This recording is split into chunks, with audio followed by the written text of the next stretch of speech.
ಯೋಗೇಶ್ವರ್ ಇದ್ ಮಾಡಿ ಅನ್ಮ್ಯೂಟ್ ಮಾಡ್ಕೊಳ್ಳಿ. ದಯವಿಟ್ಟು ಅಭ್ಯರ್ಥಿಗಳು ಅನ್ಮ್ಯೂಟ್ ಮಾಡ್ಕೋಬೇಕು. ನಾವು ಅನ್ಮ್ಯೂಟ್ ಮಾಡ್ಕೊಳ್ಳಿ. ಅನ್ಮ್ಯೂಟ್ ಮಾಡ್ಕೊಳ್ಳಿ. ದಯವಿಟ್ಟು ಅಭ್ಯರ್ಥಿಗಳು ಅನ್ಮ್ಯೂಟ್ ಮಾಡ್ಕೋಬೇಕು. ಬಿಡಿ ಎಲ್ಲ ವ್ಯವಸ್ಥೆ ಆಗಿದೆಯಾ? ಆಗಿದೆ ಸರ್. ಸರಿ ಆಯ್ತು. ಎಲ್ರಿಗೂ ನಮಸ್ಕಾರ. ನನ್ನ ಉದ್ದೇಶ ಇಷ್ಟೇ ಇವತ್ತಿಂದ. ಈ ಒಂದು ಸಿವಿಲ್ ಪ್ರೊಸೀಜರ್ ಕೋಡ್ ಒಂದು important subject for advocates and aspirants for judicial officers. ಈ ಸಿವಿಲ್ ಪ್ರೊಸೀಜರ್ ಕೋಡ್ ನಲ್ಲಿ ಇದು 1908 ಅಂತ ನಮಗೆ ಸದ್ಯಕ್ಕೆ ಕಾಣುವ ಹಾಗೆ ಕಾನೂನಿದೆ. ಇದು ತುಂಬಾ ಹಿಂದಿನದು. ಮುಂಚೆ ಎಲ್ಲ ಈ ಸಬ್ಸ್ಟಾನ್ಷಿಯಲ್ ಸೆಕ್ಷನ್ಸ್ ಮತ್ತು ಶೆಡ್ಯೂಲ್ ಆರ್ಡರ್ಸ್ ಅಂತ ಇತ್ತು. Orders provided for procedure and the substantive sections gave the right to lay suit, call witnesses, raising issues, filing of appeals, remissions, interrogatories, all these things ಬರ್ತಾ ಇತ್ತು. ಈಗ ಆ ನಂತರ ಒಂದು ಸಮಯದ ಆದ್ಮೇಲೆ 1908 ಕ್ಲಾಸಿಫೈ ಮಾಡಿದ್ರು. Substantive sections one part, the procedural law second part ಅಂತ ಮಾಡಿದ್ರು. For the present we have this has been amended quite a few times. The real substantial amendment came in the year 2002 and that has given edge to the code of civil procedure. ನಮಗೆ ಮುಖ್ಯವಾಗಿ ತಿಳಿಸೋದು ಏನು ಅಂತ ಹೇಳಿದ್ರೆ, ಯಾವ ರೀತಿ ಜೋಡಣೆ ಆಗಿದೆ sections, ಯಾವ ಅನುಕೂಲಕ್ಕೋಸ್ಕರ ಅದನ್ನ ಯಾವ ರೀತಿ ಜೋಡಿಸಿದ್ದಾರೆ ಮತ್ತು ಅದಕ್ಕೆ ಆಗತಕ್ಕಂಥದ್ದು ವಿಧಿಗಳನ್ನೆಲ್ಲ ಜೋಡಿಸಿ ಕೊಟ್ಟಿದ್ದಾರೆ. ಇದನ್ನ ನಾನು ಸೂಕ್ಷ್ಮವಾಗಿ ನಿಮಗೆ ತಿಳಿಸ್ತಾ ಇದ್ದೇನೆ. ಶುರುವಿಗೆ ಸೆಕ್ಷನ್, ನೀವು ಇಂಟರ್ಪ್ರಿಟೇಷನ್ ಸೆಕ್ಷನ್ ಅಂತ ಬರುತ್ತೆ. ಅದು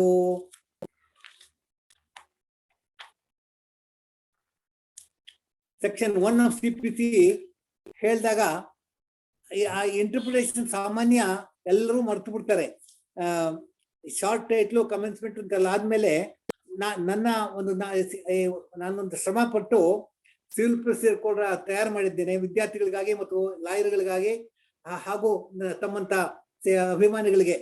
ಇದ್ರೊಳಗೆ ನೀವು ನೋಡ್ಬೇಕಾದ್ದು ಸೆಕ್ಷನ್ 1 ಒಳಗೆ ಆ ಪ್ರಿಯಾಂಬಲ್ ನೊಳಗೆ ಏನು ಅಳವಡಿಸಿದ್ದಾರೆ, what is the mandate, what provisions are mandatory, what provisions are directory ಅಂಶಗಳು ಬರುತ್ತೆ.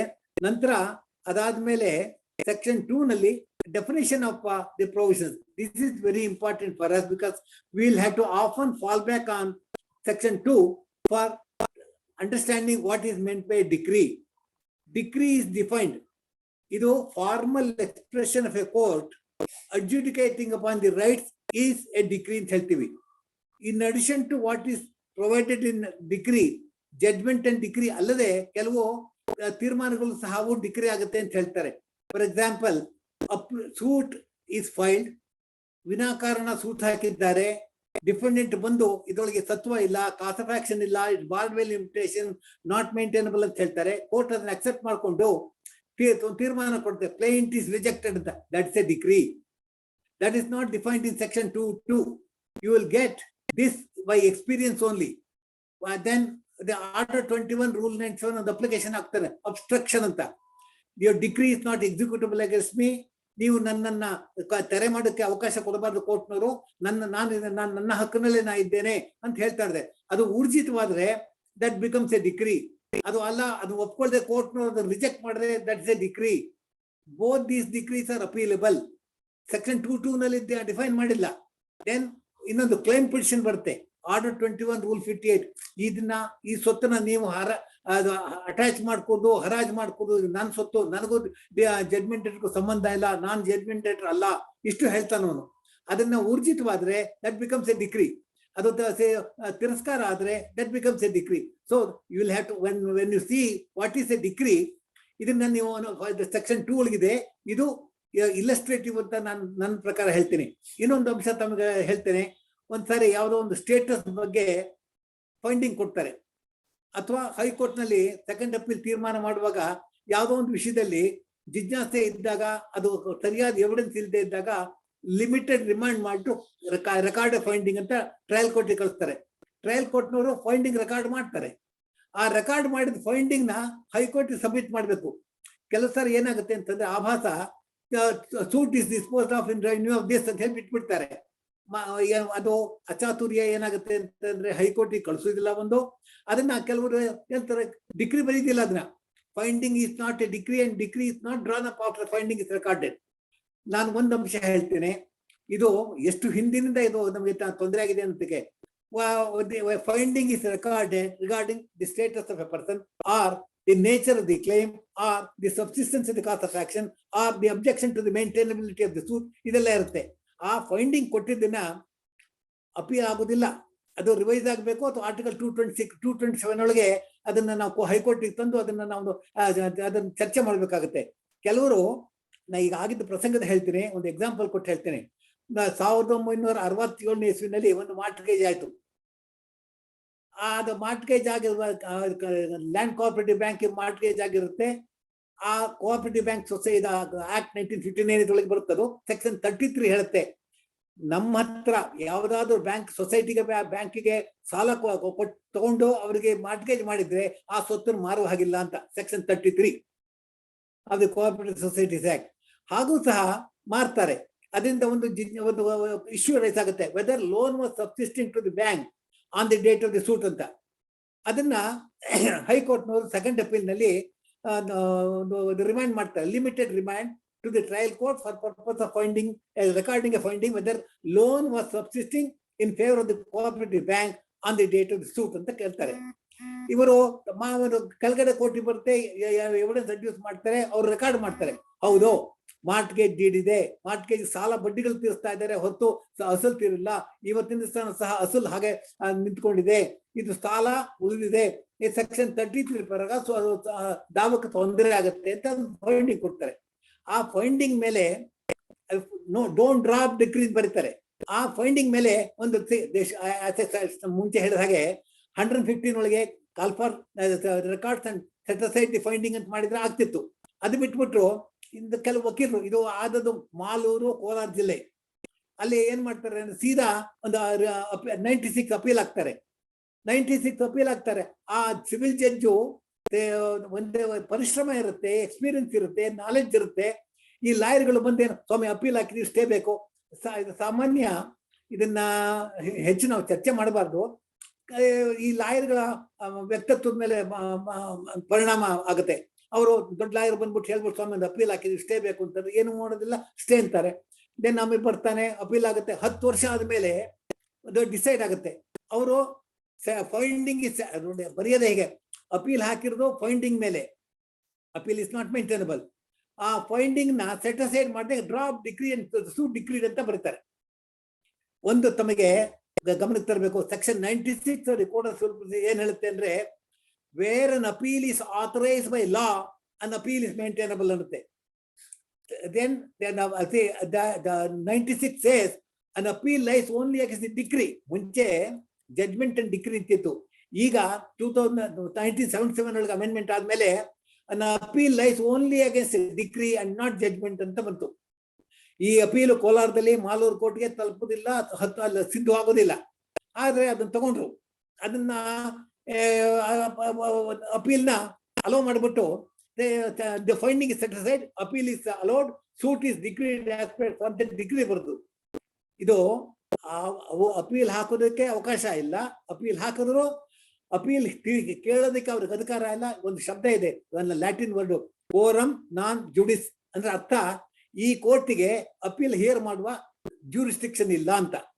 ಅಂಥ ಸ್ಟೇಟ್ಮೆಂಟ್ ಇದ್ದು ಸೆಕ್ಷನ್ 96 ಒಳಗೆ ಅಪೀಲ್ ಅಸಿಂಧು ಅಂತ ಹೇಳಿದ್ರು ಸಹ ಅಪೀಲ್ ಅಲೋ ಮಾಡ್ತಾರೆ, ಡಿಗ್ರಿ ಬರೀತಾರೆ. ಆ ಡಿಗ್ರಿ ಮೇಲೆ ನಮ್ಗಿದೇನು ಎತ್ತಿ ಈತು ಅಂದ್ರೆ ಕೋಣ ಎತ್ತು ಈತು ಅಂತಂದ್ರೆ ಕೊಟ್ಟೆ ಕಟ್ಟು ಅಂತ ಹೇಳೋ ಜನಗಳು ಇರ್ತಾರೆ. ಆ ರೀತಿ ಅಪೀಲ್ ಸೆಕೆಂಡ್ ಅಪೀಲ್ ಹಾಕೋದು. ನಮ್ಮ ಸೆಕೆಂಡ್ ಅಪೀಲ್ ನಲ್ಲಿ ನಮ್ಮ ಪ್ರವೃತ್ತಿಗಳು ಏನ್ ಮಾಡಿದ್ದಾರೆ, second appeal no substantial question of law raises appeal dismissed ಅಂತಾರೆ. ಅಪೀಲ್ ಕೆಳಗಡೆ ಕೋರ್ಟ್ ನಲ್ಲಿ ಅಪೀಲ್ ಅಸಿಂಧುವೆ ಅನ್ನೋದು ಅದು ಯೋಚನೆ ಮಾಡ್ಲಿಲ್ಲ. ಅಪೀಲ್ ಪ್ರೊವೈಡ್ ಮಾಡಿದಾರ ಅನ್ನೋದನ್ನ ತೀರ್ಮಾನ ಮಾಡ್ಲಿಲ್ಲ. ನಿಮ್ಗೆ ಏನೋ ಅಭ್ಯರ್ಥಿ ಕ್ವಶನ್ ಇಲ್ಲ ಅಂತ ಹೇಳಿ ಮಾಡುದು. ಅದನ್ನ ನಾವು ಮುಂದೆ ಅಕಸ್ಮಾತ್ ಏನಾದ್ರು ಸುಪ್ರೀಂ ಕೋರ್ಟ್ ತಗೊಂಡ್ರೆ ಇದರೊಳಗೆ ಕನ್ಕರೆಂಟ್ ಫೈಂಡಿಂಗ್ ಆಫ್ ಫ್ಯಾಕ್ಟ್, ನಾವು ಕೇಸ್ ಫಾರ್ ಇಂಟರ್ಫರೆನ್ಸ್ ಅಂತೆ. ಇದರೊಳಗೆ ನಿಮಗೊಂದು ಗಮನಕ್ಕೆ ತರ್ತೇನೆ. ಈಗ ಯಾವ ಕೋರ್ಟಿಗೆ ಅಧಿಕಾರ ಅಪೀಲ್ ಅನ್ನು ಹಿಯರ್ ಮಾಡುವ ಅಪೀಲ್ ತೀರ್ಮಾನ ಅಧಿಕಾರ ಕಾನೂನಲ್ಲಿ ಕೊಟ್ಟಿಲ್ಲ, ಅದು ಕಾನೂನಿಗೆ ವಿರೋಧ, without jurisdiction and it's A ನಲ್ಲಿಟಿ ಅಂತ ಹೇಳುತ್ತೆ. ಇಂಥ ನಲ್ಲಿಟಿ ಆದ್ರೆ ಆ ಡಿಗ್ರಿ ಆಯ್ತಲ್ಲ second appeal dismissed, appeal court ನಲ್ಲಿ ಆಗಿದೆ, ಸುಪ್ರೀಂ ಕೋರ್ಟ್ ನಲ್ಲೂ SLP ಡಿಸ್ಮಿಸ್ಡ್. ಆ ಸಂದರ್ಭದಲ್ಲಿ ಏನು kindly like 1954 supreme court page 340. ಮತ್ತೆ ರಿಪೀಟ್ ಮಾಡ್ತೇನೆ, AR 1954 ಸುಪ್ರೀಂ ಕೋರ್ಟ್ ಪೇಜ್ 340. ಇದು ಏನ್ ಹೇಳಿ, ಇದು 4 ಜನ ಜಡ್ಜ್ಗಳ ತೀರ್ಮಾನ. ಇವತ್ತಿನ ದಿವಸವರೆಗೂ ಸಹ ಅದಕ್ಕೆ ವ್ಯಾಲ್ಯೂ ಇದೆ. It's not set aside, it's not reversed, it is not distinguished, and it is untouched by the subsequent decision, saying that it is the best decision. It has been followed also.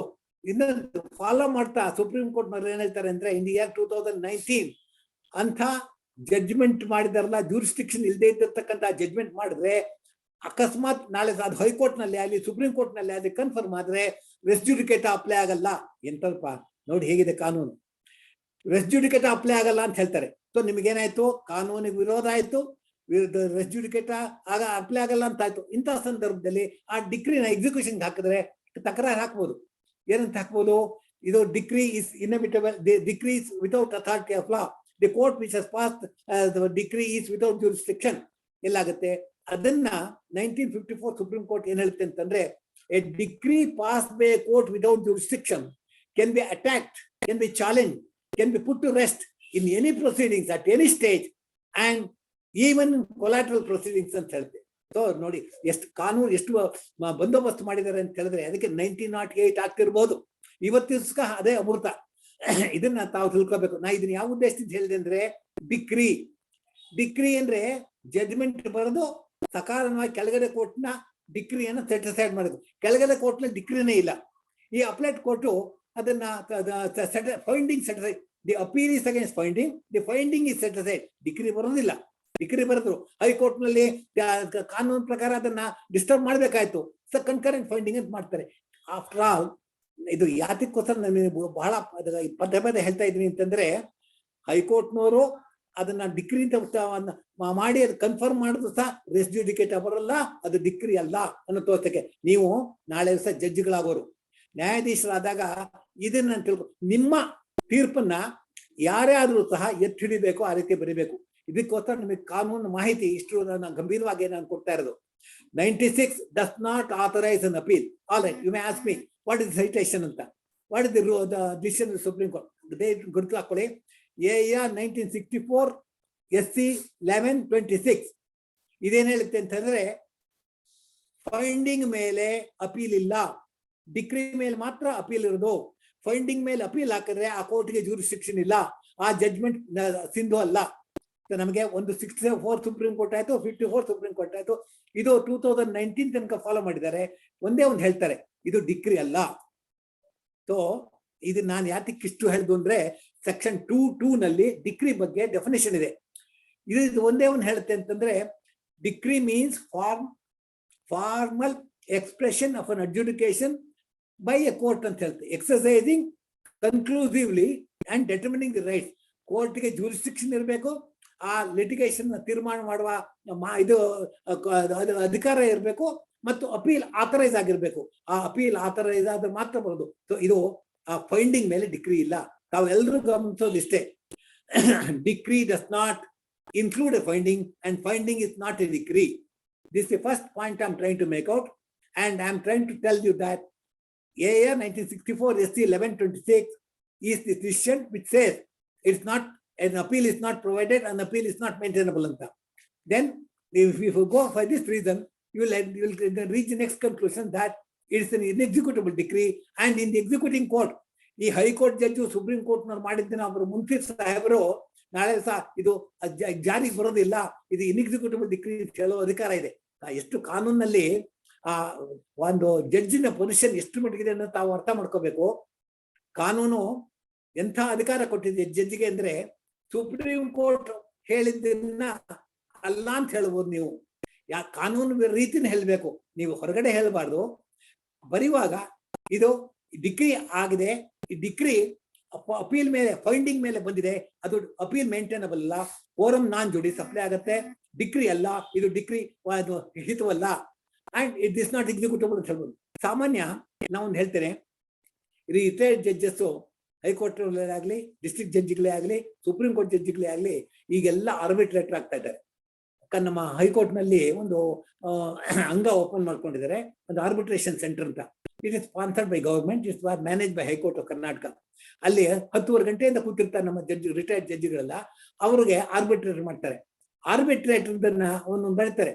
ಅವನ arbitrator ಅವಾರ್ಡ್ನ, I am talking of the 1940 act, arbitrator ಅವಾರ್ಡ್ನ ಒಬ್ಬ ಮುನ್ಸಿಫರು ಹೇಳುವ, ಇದು illegal, it is public policy ಇಲ್ಲ, ಇದು there is misconduct on the part of the arbitrator ಅಂತ. ನೋಡಿ ಎಂತ ಶಬ್ದ. Under section 34 of the Arbitration Act 1940, a munsif can hold that the arbitration award passed by an ex-judge, a former judge of High Court or former judge of Supreme Court or former district judge is illegal, it suffers from misconduct. ಇದಕ್ಕಿಂತ ಹೇಳ್ಸ್ಕೋಬೇಕೆ ನಾವು. ಅದಕ್ಕೆ ಕಾನೂನು ರೀತಿ ನಡ್ಕೊಂಡ್ರೆ ಕವಚ, ಅದು ಕಾನೂನು ವಿರೋಧ ಹೋದ್ರೆ ಹೊಳಚು. ಇದನ್ನ ನಾವು ತಿಳ್ಕೋಬೇಕು.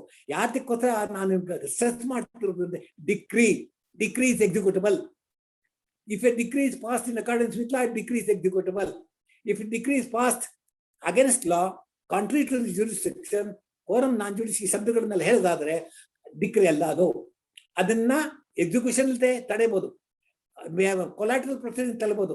ನನ್ನ ಮೊಮ್ಮಕ್ಕಳು ಸಹ ಅದನ್ನ ತಪ್ಪು ಡಿಕ್ರಿ ಅಂತ ಹೇಳ್ಬೋದು. ಇದು ಇಷ್ಟು ಬಂದ್ರೆ ಇದೆ. ಸೆಕ್ಷನ್ 2(2) ನೋಡಿ, ನಾನು ಸೆಕ್ಷನ್ 2(2) ನಲ್ಲೇ ಒಂದು 18 ನಿಮಿಷ ಚರ್ಚೆ ಮಾಡ್ಬೇಕಾಯ್ತು. Then will go to this, the essential things are legal representative. Next, legal representative ಅಂತ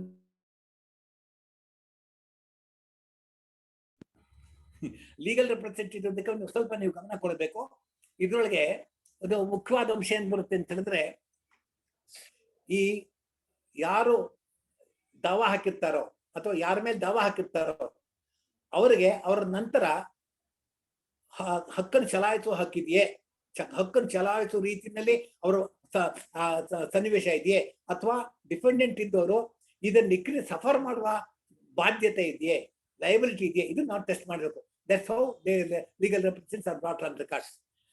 ನೀವು ಲೀಗಲ್ ರೆಪ್ರೆಸೆಂಟೇಟಿವ್ ಶಬ್ದ ಹೇಳುವಾಗ 2 ಅಂಶಗಳನ್ನ ಈಗಲೇ ಹೇಳ್ತೀನಿ, ನಂತರ ಬರೀಬಾರ್ದು. ಒಂದು, ಲೀಗಲ್ ರೆಪ್ರೆಸೆಂಟೇಟಿವ್ ಬರಬೇಕಾದ್ರೆ ಆರ್ಡರ್ 22 ರೂಲ್ 5 ಎನ್ಕ್ವೈರಿ ಆಗುತ್ತೆ. ಆ ಎನ್ಕ್ವೈರಿನಲ್ಲಿ ಏನ್ ಮಾಡ್ತಾರೆ, attestor of the will, I am talking of case of a will, attestor of will is examine, the attesting witnesses, the scribe of the will is examined, attestors are, one of the attestors is examined, then other circumstances ತರ್ತಾರೆ. ಇದು enquiry ಆಗಿ ಒಂದು finding ಕೊಟ್ರೆ 2 ಬರುತ್ತೆ ಪ್ರಶ್ನೆ. Is it an interlocutory order or is it a final order? Interlocutory orders ಏನು, injunction ಕೊಟ್ಟಿರ್ತಾರೆ, attachment ಕೊಟ್ಟಿರ್ತಾರೆ, ಅರೆಸ್ಟ್ ಬಿಫೋರ್ ಜಡ್ಜ್ಮೆಂಟ್ ಕೊಟ್ಟಿರ್ತಾರೆ. There all interlocutory orders, they can be vary. But a finding given and on an enquiry order 22 rule 5 is final and conclusive. 2010 ಒಳಗೆ supreme court justice Ravindra ಅವರು ಹೇಳಿದ್ದಾರೆ, ಇದನ್ನ ಯಾವ ರೀತಿಯಾದ್ರೂ ಸಹ ಆರ್ಡರ್ ಮಾಡಿದ್ರೆ, ಆ ಆರ್ಡರ್ನ ಆರ್ಡರ್ ರಿವಿಷನ್ ಪಿಟಿಷನ್ ಹಾಕಿ ಸೆಟಿಸೈಡ್ ಮಾಡ್ತಾ ಇದ್ರೆ ಅದು ಸಿಂಧುವಲ್ಲ, ಅದು ಫೈನಲ್ ಮತ್ತೆ ರೆಜ್ಯುಡಿಕೇಟ್ ಅಪ್ಲೈ ಆಗುತ್ತೆ ಅಂತ. ಇದು ಒಂದು ನಿಮ್ಮ ತಲೆ ಒಳಗಿರ್ಲಿ. ನೆಕ್ಸ್ಟ್, ಈ ಒರಿಜಿನಲ್ ಸೂಟ್ ನಲ್ಲಿ ವಾರಸ್ದಾರನ ತರೋದು ಒಂದು ಕ್ರಮ ಮತ್ತು ನಡವಳಿಕೆ ಇದೆ, ಮುಂದೆ ಹೋಗುತ್ತೆ. ಜಾರಿ ಕೇಸ್ನಲ್ಲಿ ಜಡ್ಜ್ಮೆಂಟ್ ಡೇಟರ್ ಡಿಗ್ರಿ ಹೋಲ್ಡರ್ ತೀರ್ಕೊಂಡ್ರೆ ಅವ್ರು ಎಲ್ಲಾರು ಬರ್ಬೋದು ಅಂತ ಒಂದು ಪ್ರಶ್ನೆ. ಅಥವಾ ಜಡ್ಜ್ಮೆಂಟ್ ಡೇಟರ್ಸ್ ಅಲ್ಲಿ ಅವ್ರು ಯಾರು ಸಹ ತೀರ್ಕೊಂಡ್ರೆ ಅವ್ರನ್ನ ಎಲ್ಲ ತಂದು ಹಾಕ್ಬೋದು ಅಂತ ಈ 2 ಪ್ರಶ್ನೆ ಬರುತ್ತೆ. ಯಾಕಂದ್ರೆ ದಾವಾ ನಡೆಸೋರು ನಾಳೆ ಜಾರಿ ಕೇಸು ನಡೆಸಬೇಕಾಗುತ್ತೆ. ನಾಳೆ ನೀವಿಲ್ಲಿರ್ತಕ್ಕಂಥ ಇವತ್ತು ಸಮಯಕ್ಕೆ ಬಂದಿರ್ತಕ್ಕಂಥ ಜನಗಳು ಎಲ್ಲ ನಾಳೆ ನ್ಯಾಯಾಧೀಶರಾದಾಗ 2 ಸಂದರ್ಭ ಬರುತ್ತೆ. ಒಂದು, litigation continue ಮಾಡಕ್ಕೆ the cause of action survives to the legal representation of the plaintiff, therefore he comes on record, or the right to resist the suit and recovering the amount continues on the head of the defendants, they must be brought on record. 2 ಆಯ್ತು. ಜಾರಿ ಕೇಸ್ನಲ್ಲಿ, execution ಕೇಸ್ನಲ್ಲಿ, if the decree is put into execution and decree holder dies, ಒಂದು ಸಂದರ್ಭ, judgment debtor dies, another ಸಂದರ್ಭ. ಈ 2 ಸಂದರ್ಭಕ್ಕೂ ಸಹ ವಾರಸ್ದಾರನ ತರೋಕ್ಕಾಗಲ್ಲ ಅಂತ ಹೇಳಿ ಇದು ಇದೆ. 99% of the lawyers do not pay attention to this one provision in Order 22. ಏನ್ ಹೇಳುತ್ತೆ Order 22 ಅಂದ್ರೆ, ಸೆಕ್ಷನ್ ಸೆಕ್ಷನ್ ರೂಲ್ 12 ಹೇಳುತ್ತೆ, nothing contained in rules 3, 4 and 8 of order 22 shall apply to execution proceeding. ಇದು ನೋಡಿ ಎಷ್ಟು ಆಘಾತ ಆಗತ್ತೆ ಅಂದ್ರೆ, ನಿಮಗೆ ಒಂದು ಹೇಳ್ತೇನೆ, ಇದು ಸ್ವಲ್ಪ ಸೂಕ್ಷ್ಮವಾದ ವಿಷಯ. ಲ್ಯಾಂಡ್ ಎಕ್ವಿಷನ್ ಕೇಸ್ ಇರುತ್ತೆ. The land owner files an application for reference. The reference court sends it to the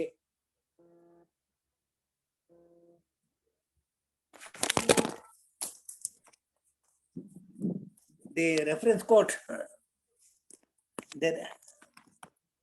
The reference court sends it to the civil court. That's the land acquisition court. And ಅದು ಆಗತ್ತೆ ಅಂತ ಇಟ್ಕೊಳ್ಳಿ.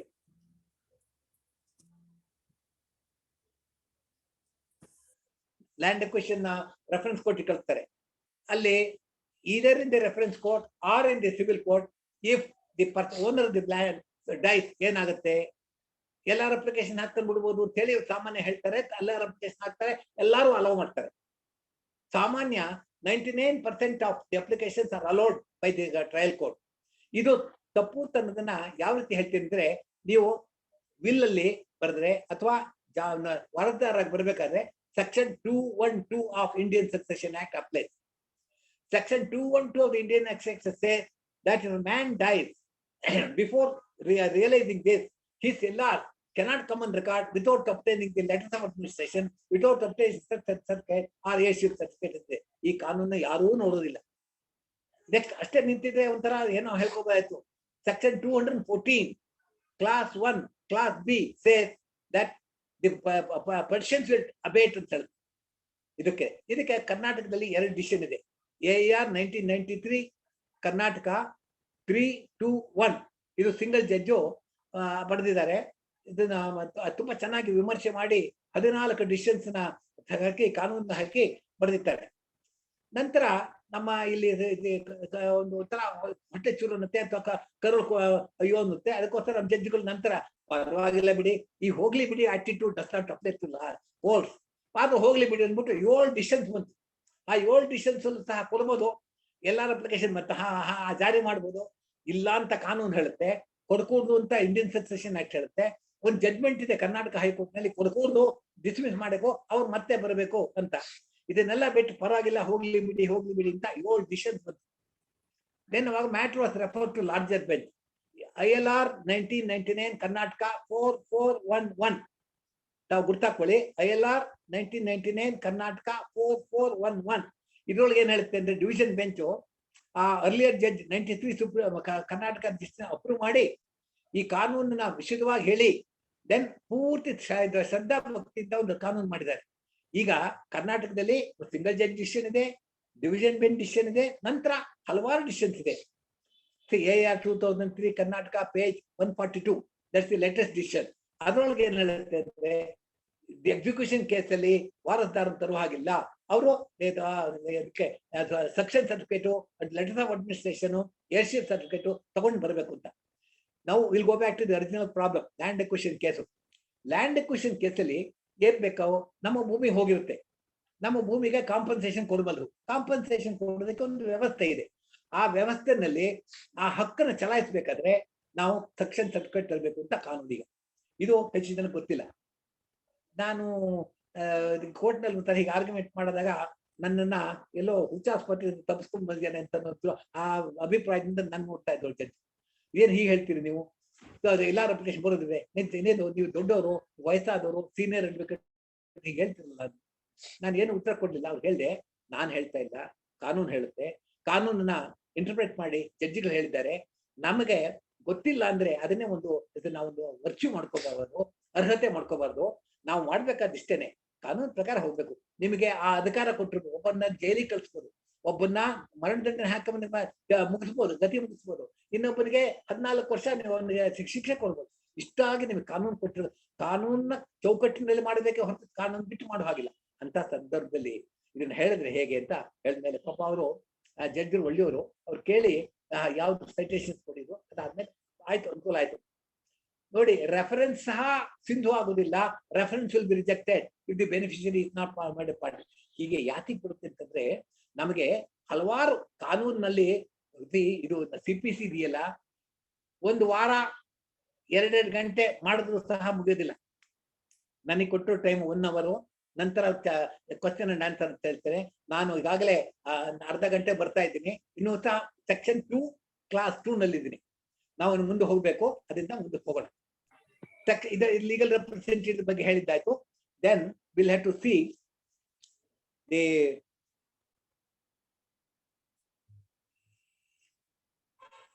ಇನ್ನ ಮುಂಚಿನ ಅಂಶಗಳೆಲ್ಲ ಬೇಕಾಗಿಲ್ಲ ನಮಗೆ. ನಾವು will go to section 9 CPC. What is section 9 CPC? ಯಾವ ವ್ಯಾಜ್ಯಗಳು ಕೋರ್ಟ್ ನಲ್ಲಿ ಬರ್ತಕ್ಕಂಥದ್ದು, ಅದಕ್ಕೆ ಅರ್ಹತೆ ಏನು, ಪರಿಮಿತ ಏನು, ಅದಕ್ಕೆ ನಮ್ಗೆ ಏನೇನು, ಅದಕ್ಕೆ ಕಾನೂನು ಚೌಕಟ್ಟಿನಲ್ಲಿ ಏನೇನು ತರಬಹುದು ಅಂತ ಹೇಳಿ ಕೇಳುತ್ತೆ. ಆ ಸೆಕ್ಷನ್ 9 CPC ನಲ್ಲಿ ನಾನು ಬರೀ ನಿಮ್ಗೆ ಅದು ಒಂದು ಸೆಕ್ಷನ್ ಹೇಳಿದ್ರೆ ಅದಕ್ಕೆ ಅರ್ಥ ಇದೆ. ಅದು ಸೆಕ್ಷನ್ ಓದ್ಬಿಟ್ಟು ಮುಂದಕ್ಕೆ ಹೇಳ್ತೀರಿ. The court shall, subject to the provisions here contained, have jurisdiction to try all suits of civil nature, excepting suits which are expressly and impliedly barred. ಕಾನೂನು ಹೇಳುತ್ತೆ ಅಂದ್ರೆ ಎಲ್ಲಾದ್ರೂ ಸಹ ನಾವು ವೈವಿಧ್ಯತೆಯಿಂದ ಹೇಳಿ ಇದು ಮನ್ನಣೆ ಇಲ್ಲ, ಈ ಕಾನೂನು ಈ ಸೂಟ್ ಬರೋದಿಲ್ಲ ಅಂತ ಹೇಳಿದ್ರೆ ಅದು ಮಾತ್ರ ಎಲ್ಲ ಬರುತ್ತೆ ಅಂತ. SP Shankar is not a man, is a woman. You can file a suit. It is for the court to grant a decree or not, but it is not barred. Therefore, it can be entertained.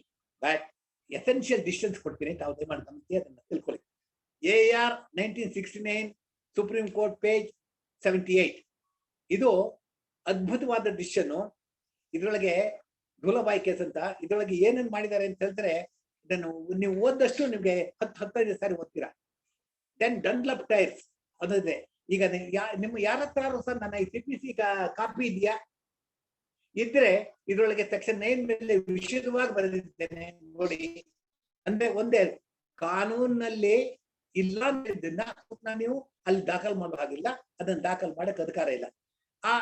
ಇನ್ನೊಂದು ಅಂತ ಯೋಗ್ಯತೆ ಇಲ್ಲದೆ ಇರ್ತಕ್ಕಂಥ suit ಬಂದ್ರೆ jurisdiction in the court is taken away because he is authorized only to deal with express provisions of law and interpret provisions of law. ಹೀಗೆ ಬರುತ್ತೆ, ಇದನ್ನ ಗಮನಿಸಿ. ನಂತರ ವಿಲ್ ಗೋ ಟು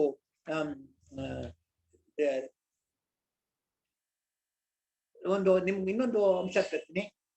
ಈ ಲಿಮಿಟೇಷನ್ ಆಕ್ಟ್ ಒಳಗೆ ಸೆಕ್ಷನ್ 3 ಏನ್ ಹೇಳುತ್ತೆ? The court shall not take cognizance of suit which is barred by time in terms of the schedule provided here ಅಂತ. ಕೋರ್ಟ್ಗೆ ಇಂಜಂಕ್ಷನ್ ಕೊಡುತ್ತೆ ಕಾನೂನು. Limitation act grants an injunction against the court dealing with civil suit saying that you shall not hear a matter which is barred by time ಅಂತ.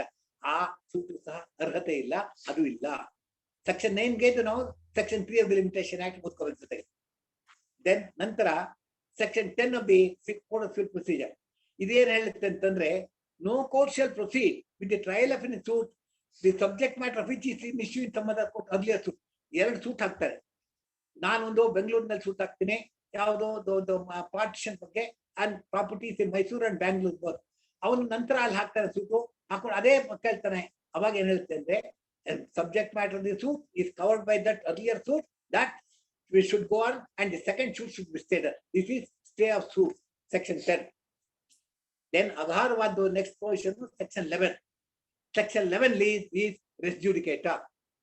Idu ಎಷ್ಟು ಚೆನ್ನಾಗಿದೆ ಅಂತ ಹೇಳಿದ್ರೆ, a client, a litigant shall not be vexed twice. ಒಬ್ಬ ಯಾರು ಕೋರ್ಟ್ಗೆ ಅವನ್ನ ಎಳ್ಕೊಂಬಂತ ಅವನ್ನ ನಾವು ಫಜೀತಿ ಮಾಡ್ತಾ ಇದೀವೋ ಅವನಿಗೆ ಮತ್ತಿನ್ನೊಂದು ಸಾರಿ ಶ್ರಮ ಕೊಡಬೇಡಿ, ತೊಂದರೆ ಕೊಡಬೇಡಿ ಅಂತ ಕಾನೂನು. The basic public policy involved in section 11 this res judicata is do not trouble a man twice on the same cause of action. ಇದು ಸೆಕ್ಷನ್ 11 ಗೆ ಎಕ್ಸ್ಪ್ಲನೇಷನ್ಸ್ ಆಡ್ ಮಾಡಿದ್ದಾರೆ. ಆ ಎಕ್ಸ್ಪ್ಲನೇಷನ್ಸ್ ಆಡ್ ಮಾಡಿರೋದು 8 ಎಕ್ಸ್ಪ್ಲನೇಷನ್ಸ್ ಅರ್ದೆ. ಇದು ಎಷ್ಟು ಕಾನೂನಲ್ಲಿ ಪಂಡಿತರಿದ್ದಾರೆ ಅಂತ ತಿಳ್ಕೊಬೇಕಾದ್ರೆ, ನಾವು ಅಪ್ರಿಶಿಯೇಟ್ ಮಾಡ್ಬೇಕಾದ್ರೆ, first explanation 1 to section explanation 8 appended to section 11 ನಾವು ಓದಿದ್ರೆ ನಾವು ಕಾನೂನಿಗೆ ತಲೆ ಬಾಗ್ತೇವೆ. ಕಾನೂನಿನಲ್ಲಿ ಯಾವುದನ್ನೂ ಬಿಟ್ಟಿಲ್ಲ, ಯಾವ ಅಂಶನೂ ಬಿಟ್ಟಿಲ್ಲ. ರಾತ್ರಿಗೆ ಏನ್ ಮಾಡ್ಬೇಕು, ಹಗಲೇನ್ ಮಾಡ್ಬೇಕು, ಮುಂಜಾನೆ ಏನ್ ಮಾಡ್ಬೇಕು, ಮುಚ್ಚೋಲ್ಗೆ ಏನ್ ಮಾಡ್ಬೇಕು, ಯಾರು ಏನ್ ಮಾಡಬಾರ್ದು ಎಲ್ಲ ಬರ್ತಾರೆ. ಇದಕ್ಕೆ ನಾವು ಕಾನೂನು ಪೂರ್ತಿ ಕಾನೂನಿಗೆ ನಾವು ಯಾಕೆ ತಲೆ ಬಾಗ್ತೀವಿ ಅಂತ ಹೇಳಿದ್ರೆ ಎಲ್ಲಾನು ಕವರ್ ಮಾಡಿರುತ್ತೆ. ಪ್ರತಿಯೊಂದನ್ನು ಕವರ್ ಮಾಡಿ ಯಾವುದನ್ನು ಬಿಟ್ಟಿರೋದಿಲ್ಲ. ಲೋಪದೋಷಗಳಿಂದ ಬರೀತಾರೆ. ಅದಕ್ಕೆ ಪಂಡಿತರು ಕಾನೂನು ಬರೆಯೋದು, ನಾನು ನೀವು ಬರೆಯೋದಿಲ್ಲ. ಇದನ್ನ ನಾವು ಎಚ್ಚೆತ್ಕೊಂಡು ನೋಡಿದ್ರೆ res judicata is one principle which bars second round of litigation. ಈ ಟೆಸ್ಟ್ ಮ್ಯಾಚ್ ಒಳಗೆ ಫಸ್ಟ್ ಇನ್ನಿಂಗ್ಸ್ ಅಲ್ಲಿ ಸೋತ್ ಕಡಿಮೆ ಆಗಿದ್ರೆ ಸೆಕೆಂಡ್ ಇನ್ನಿಂಗ್ಸ್ ಅಲ್ಲಿ ಮೇಕಪ್ ಮಾಡ್ಕೋಬಹುದು ಇದೆ, ಅದು ಇಲ್ಲ ಇಲ್ಲಿ.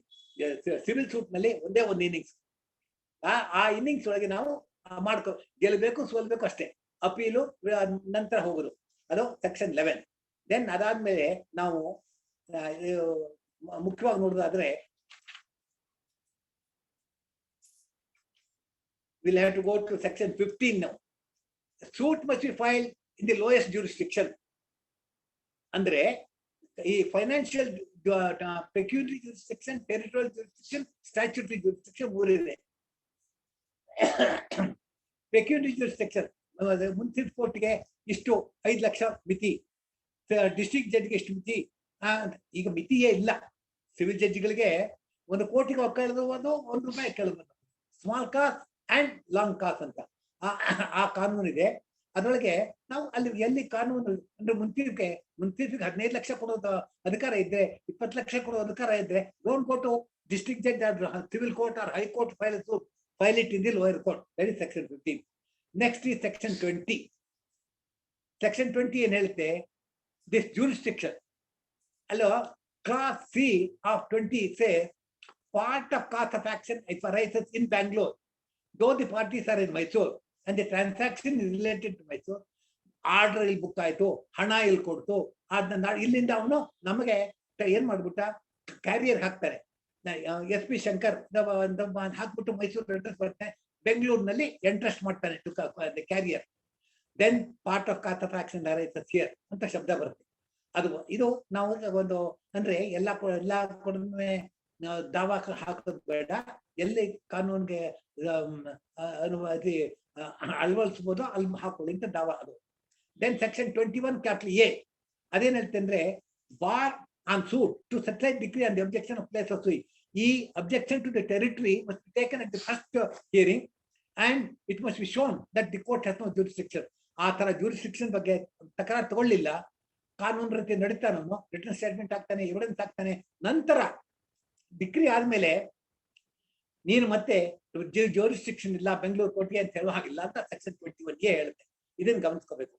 Then next thing is section 24. ಇದು ಹೆಚ್ಚು ಜನ ಉಪಯೋಗಿಸಿದಿಲ್ಲ. ಯಾತಕ್ಕೆ ಅಂತಂದ್ರೆ ಈಗ 4 ಸೂಟ್ 5 ಸೂಟ್ ಒಂದೇ ತರ ಇರುತ್ತೆ, ಅಲ್ಲಿ ನಡುತ್ತೆ. ಇಬ್ರು ಪಾರ್ಟಿಗಳು ಒಂದೇನೆ ಟ್ರಾನ್ಸ್ಫರ್ ಮಾಡ್ಕೊಂಡು ಒಂದು ಕೋರ್ಟ್ ಇಂದ ವಿಡ್ರಾ ಮಾಡ್ಕೊಂಡು ಇನ್ನೊಂದು ಕೋರ್ಟ್ ಎಲ್ಲಿ ನಡೀತಾ ಇದೆಯೋ ಅಲ್ಲಿಗೆ ಹಾಕೋದಕ್ಕೆ ಟ್ರಾನ್ಸ್ಫರ್ ಒಂದು ಪ್ರೊವಿಷನ್ ಇದೆ.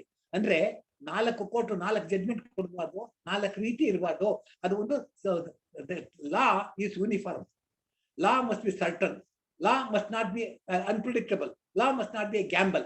ಈ 4 ಉದ್ದೇಶದಿಂದ ಒಂದು ಕೋರ್ಟ್ ತೀರ್ಮಾನ ಮಾಡಲಿ ಟ್ರಾನ್ಸ್ಫರ್ ಹಾಕೋದಕ್ಕೆ ಅವಕಾಶ ಇದೆ. Then we will skip all these things and come to section 47. What is section 47 CPC? ಇದು ಇದಕ್ಕಿಂತ ಬೇರೆ ದೊಡ್ಡ ನಮಗೆ 151 ಅಂತ ಹೇಳಿ ನಾವು ಉಪಯೋಗಿಸ್ಕೊಂಡ್ಬಿಡಿ. ಒರಿಜಿನಲ್ ಸೂಟ್ನಲ್ಲಿ ಎಲ್ಲ ತೊಂದರೆ ಕೊಡ್ತೀವಲ್ಲ, ಅದಕ್ಕಿಂತ ಮಿಗಿಲಾಗಿದೆ ಇದು. ಇದು ಸೆಕ್ಷನ್ 47 ಏನ್ ಹೇಳುತ್ತೆ ಅಂತ ದಯವಿಟ್ಟು ನೋಡಿ. ನಾನು ಉದ್ದೇಶಪೂರ್ವಕವಾಗಿ section 38 to 42 that is transfer of decrees, precepts ಅದನ್ನ ಬಿಟ್ಟಿದ್ದೇನೆ, ಅದು ಅಷ್ಟು ಅನಗತ್ಯ, ಅದು ಬೇಕಾಗಿಲ್ಲ ಅಂತ. Section 47, all questions arising between the parties to the suit in which the decree was passed, ಅಂದ್ರೆ ಎಲ್ಲಿ ಡಿಕ್ರಿ ಆಯ್ತೋ ಆ between those parties, all questions arising between them are at the between their legal representative, ಅವರೇ ಅವ್ರು ತೀರ್ಕೊಂಡಿರೋ ಮಕ್ಕಳು, relating to execution, discharge or satisfaction of the decree shall be determined by the court executing the decree. ಈಗ ಏನ್ ಬರುತ್ತೆ, execution is not maintainable, there is no valid decree, that must be tried under section 47. I have satisfied the decree, I have discharged the decree, I have no further obligation, that must be satisfied under section 47. Then ಮುಖ್ಯವಾಗಿ ಹೇಳ್ತಾರೆ, ನಾನು ಹೇಳಿ ಹೋಗ್ತದೆ 1954 supreme court 340 ನಂತರ 2019 ಆಗಿದೆ. Degree ಯಾವ jurisdiction ಇಲ್ಲದೆ ಇರ್ತಕ್ಕಂಥ ಕೋರ್ಟ್ ಡಿಗ್ರಿ ಪಾಸ್ ಮಾಡುತ್ತೋ ನಿಮಗೆ ಹಕ್ಕಿಲ್ಲ, ನಿಮ್ಮ ಅದರ ಕಾನೂನು ವಿರೋಧವಾಗಿದೆ ಅಂತ ಹೇಳಿ ದಟ್ ಆಲ್ಸೋ ಮುಖ್ಯ. This section 47. ಇದು section 47 is a code by itself. Number of decisions are there and ಅದು ನೀವು ಸಮಯ ಇದ್ದಾಗ ಗಮನ ಕೊಡಿ ಆಗುತ್ತೆ. Then will have to think of Section 50 is the provision to bring the legal representative during the pendency of litigation. ಅದು subject to order 21 order 22 rule 5 subject read with that. Then partition suit nalli where immovable property is involved or where lands are involved, how to effect the partition of section 54 ನಲ್ಲಿ ಬರುತ್ತೆ. Then essential thing is we'll have to see section 55 CPC deals with arrest and detention of a person who has not paid the debt. ಇದು inhuman section. ಇದನ್ನ ಸುಮಾರು ಜನ ತಿಳಿ ಮಾಡಿಬಿಟ್ಟಿದ್ದಾರೆ. ಕೃಷ್ಣಯ್ಯರವರು ಜಾಲಿ George ಕೇಸಲ್ಲಿ 80 supreme court ನಲ್ಲಿ ಹೇಳ್ತಾರೆ, never arrest a man for purpose of if a man is due some decretal debt, there are other ways of recovering it. Don't arrest him. Inhuman. Human rights are violated. Article 21 is violated ಅಂತ ಹೇಳಿ ಮಾಡಿದ್ದಾರೆ. ಈಗ ಯಾರು arrest ಕೇಳೋದಕ್ಕೆ ಧೈರ್ಯ ಮಾಡೋದಿಲ್ಲ. Then section 60, what cannot be attached? There are certain things, agricultural implement, cooking vessels, ಹಾಸಿಗೆ ಹೊದ್ಕೊಳ್ಳೋದು, ಮೈ ಮೇಲ್ದು ಚಪ್ಪಲಿ ಹಾಕೊಂಡಿದೆ, ಇದನ್ನ you can't attach these things ಅಂತ ಹೇಳಿ ಎನ್ಯುಮರೇಟ್ ಮಾಡುತ್ತೆ. ಪೆನ್ಷನ್ ಇದ್ರೆ 1/3 ಗಿಂತ ಅದಕ್ಕಿಂತ ಜಾಸ್ತಿ ಮಾಡ್ಬೋದು, ಸ್ಯಾಲ್ರಿ ಆದ್ರೆ 1/3 ಗಿಂತ ಮಾಡ್ಬೋದು, ಇವೆಲ್ಲ ಇದೆ. ತುಂಬಾ ಚೆನ್ನಾಗಿದೆ section 60 ನೋಡ್ಬೇಕಂತ. Then we have next essential thing is 75. 75 is commission, issue of commissions.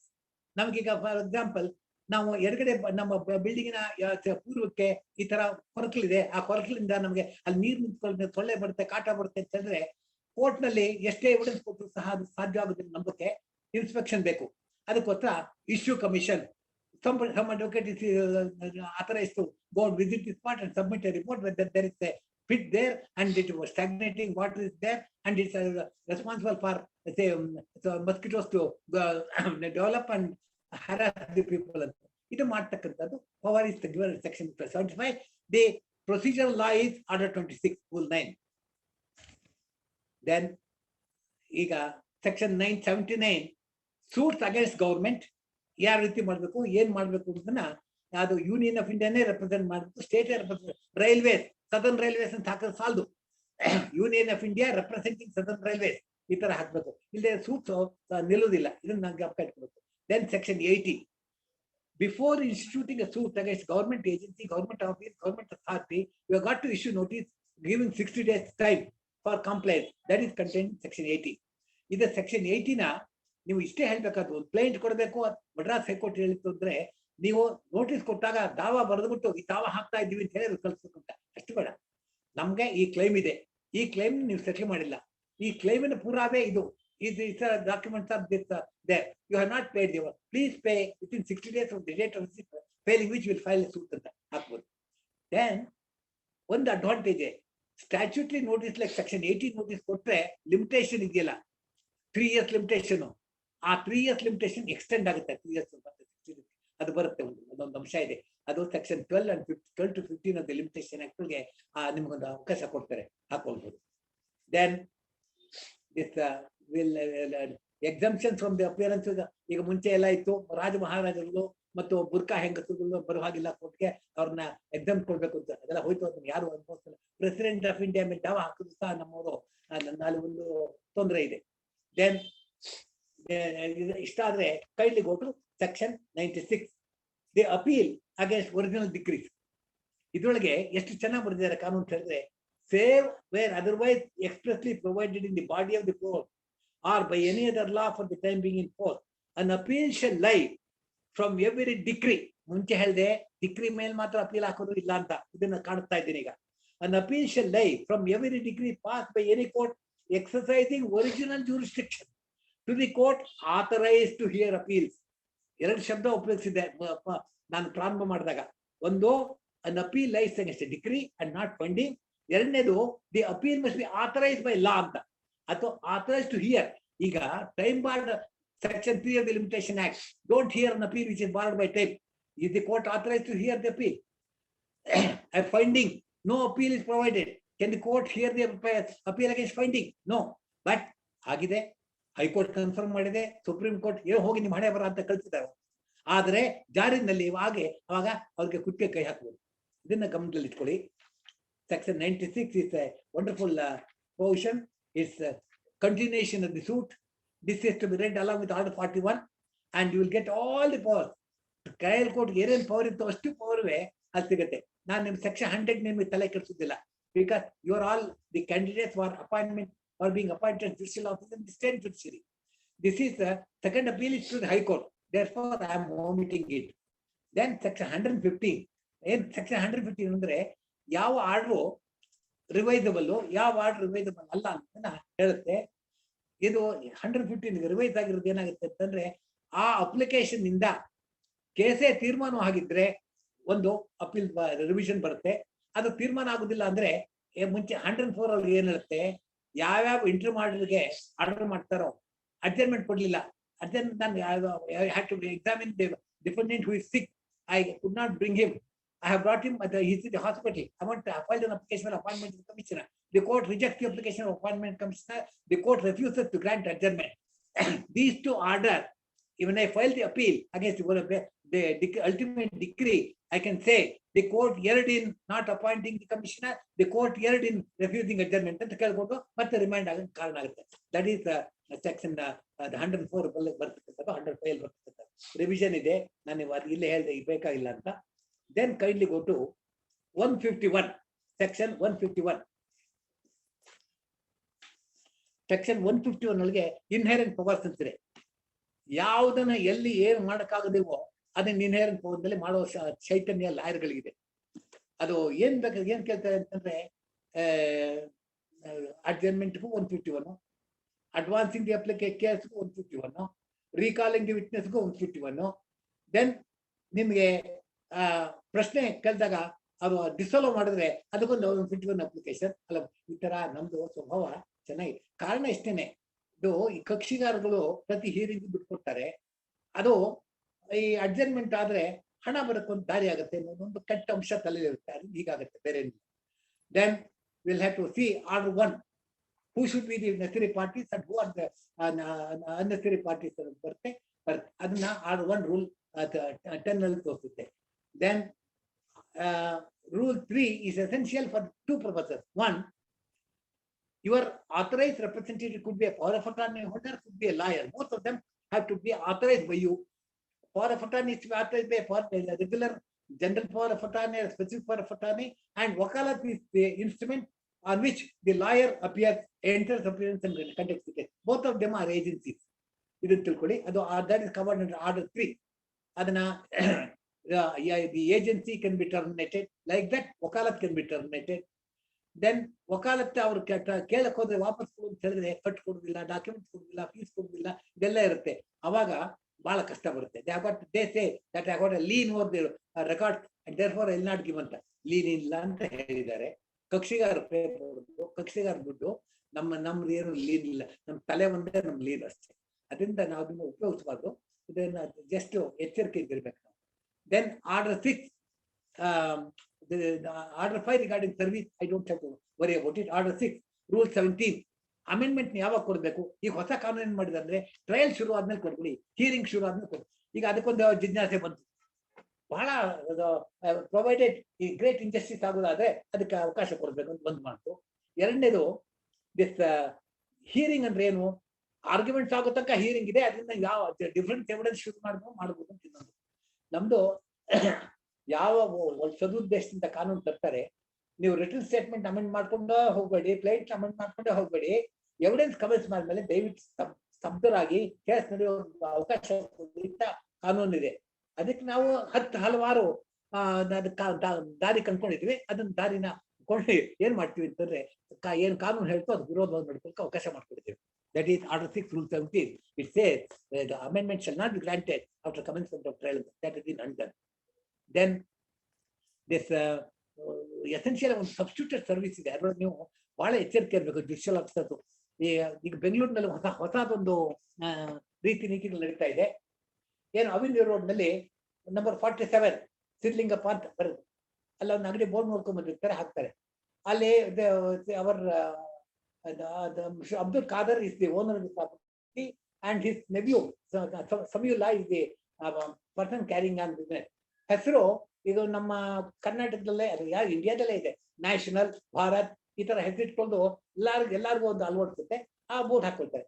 ಒಂದು ಎವಿಕ್ಷನ್ ನೋಟಿಸ್ ಇಶ್ಯೂ ಮಾಡೋದು, suit for small cause suit. ಈಗ ಇಮೂವಲ್ ಪ್ರಾಪರ್ಟಿ, ಆ ಇಮೂವಲ್ ಪ್ರಾಪರ್ಟಿಗೆ ಆಥರೈಸ್ ಮಾಡೋದ್ರಿಂದ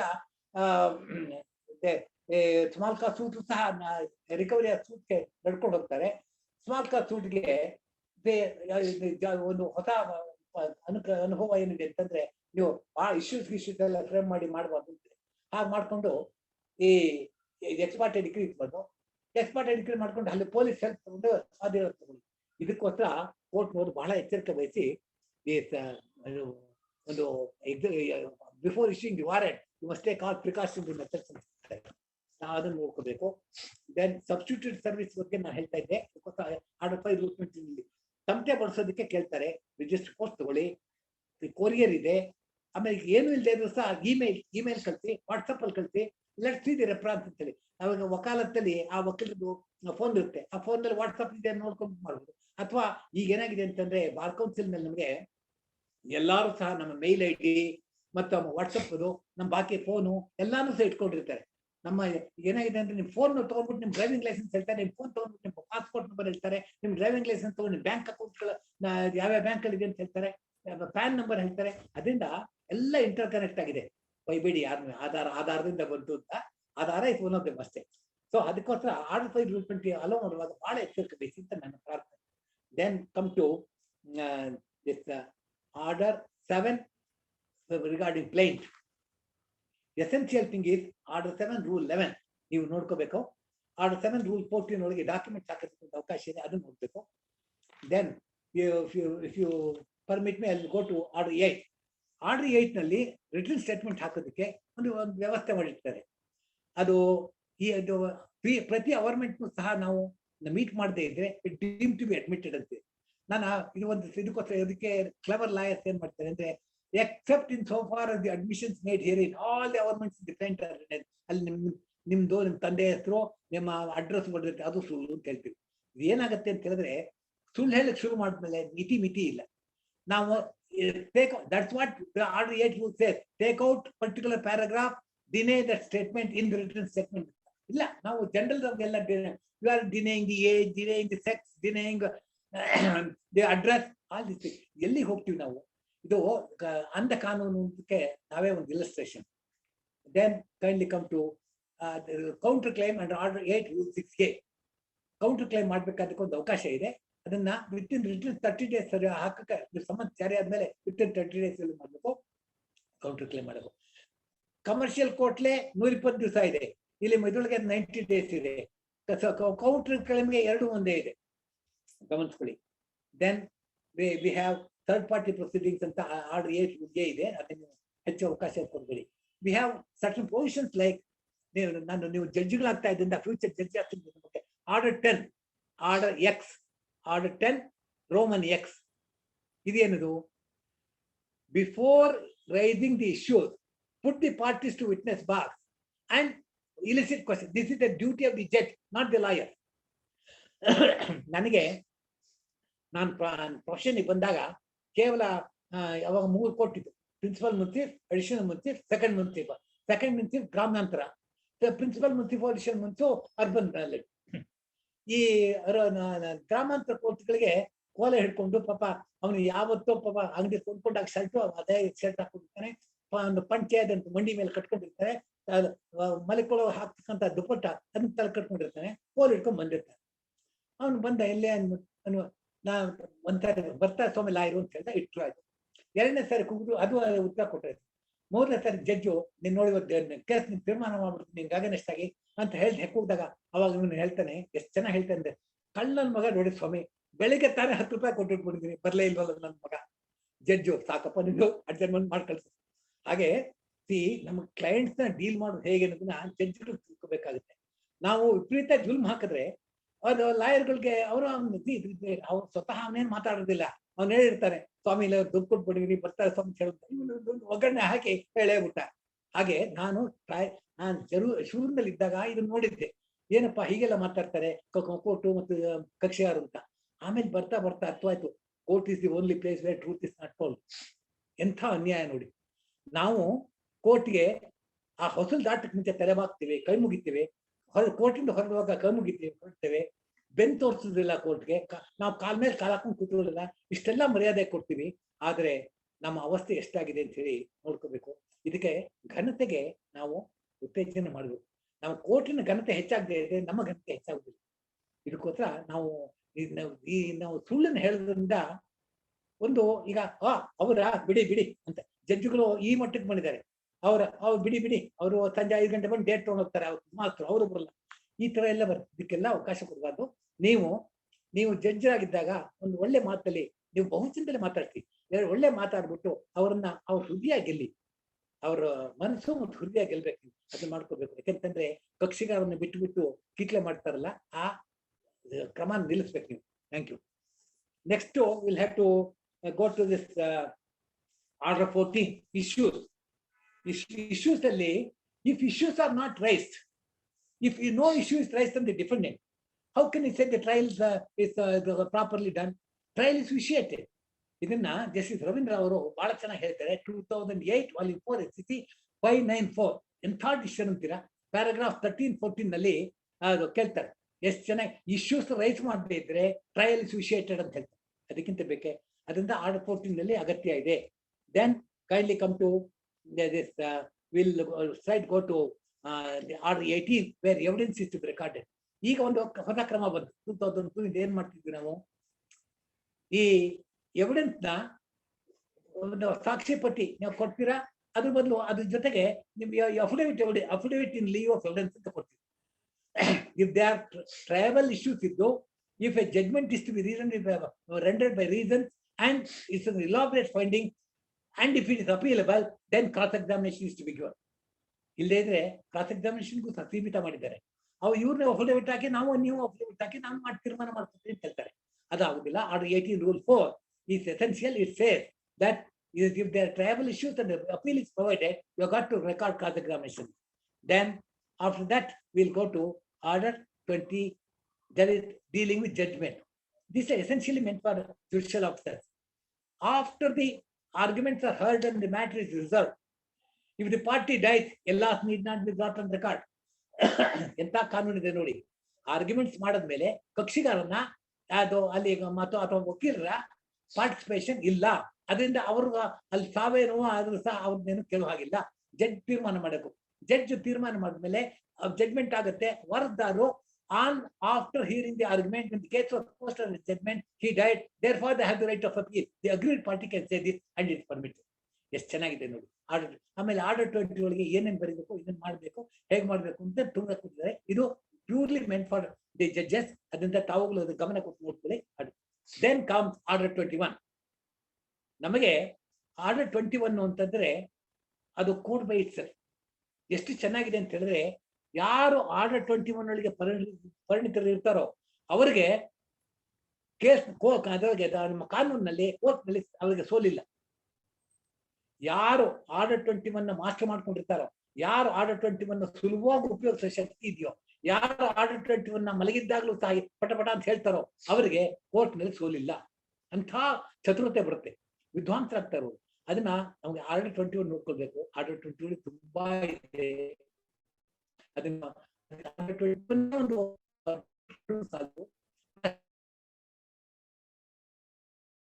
5 ನಿಮಿಷ ಇದೆ. ಅದರಿಂದ ನಾನು ಇನ್ನು 10 ನಿಮಿಷ ಆದ್ರೂ ಪರವಾಗಿಲ್ಲ, 15 ನಿಮಿಷ ಆದ್ರೂ ಪರವಾಗಿಲ್ಲ. ದಯವಿಟ್ಟು ಕಂಟಿನ್ಯೂ ಮಾಡಿ ಸರ್, ಕಂಟಿನ್ಯೂ ಮಾಡಿ.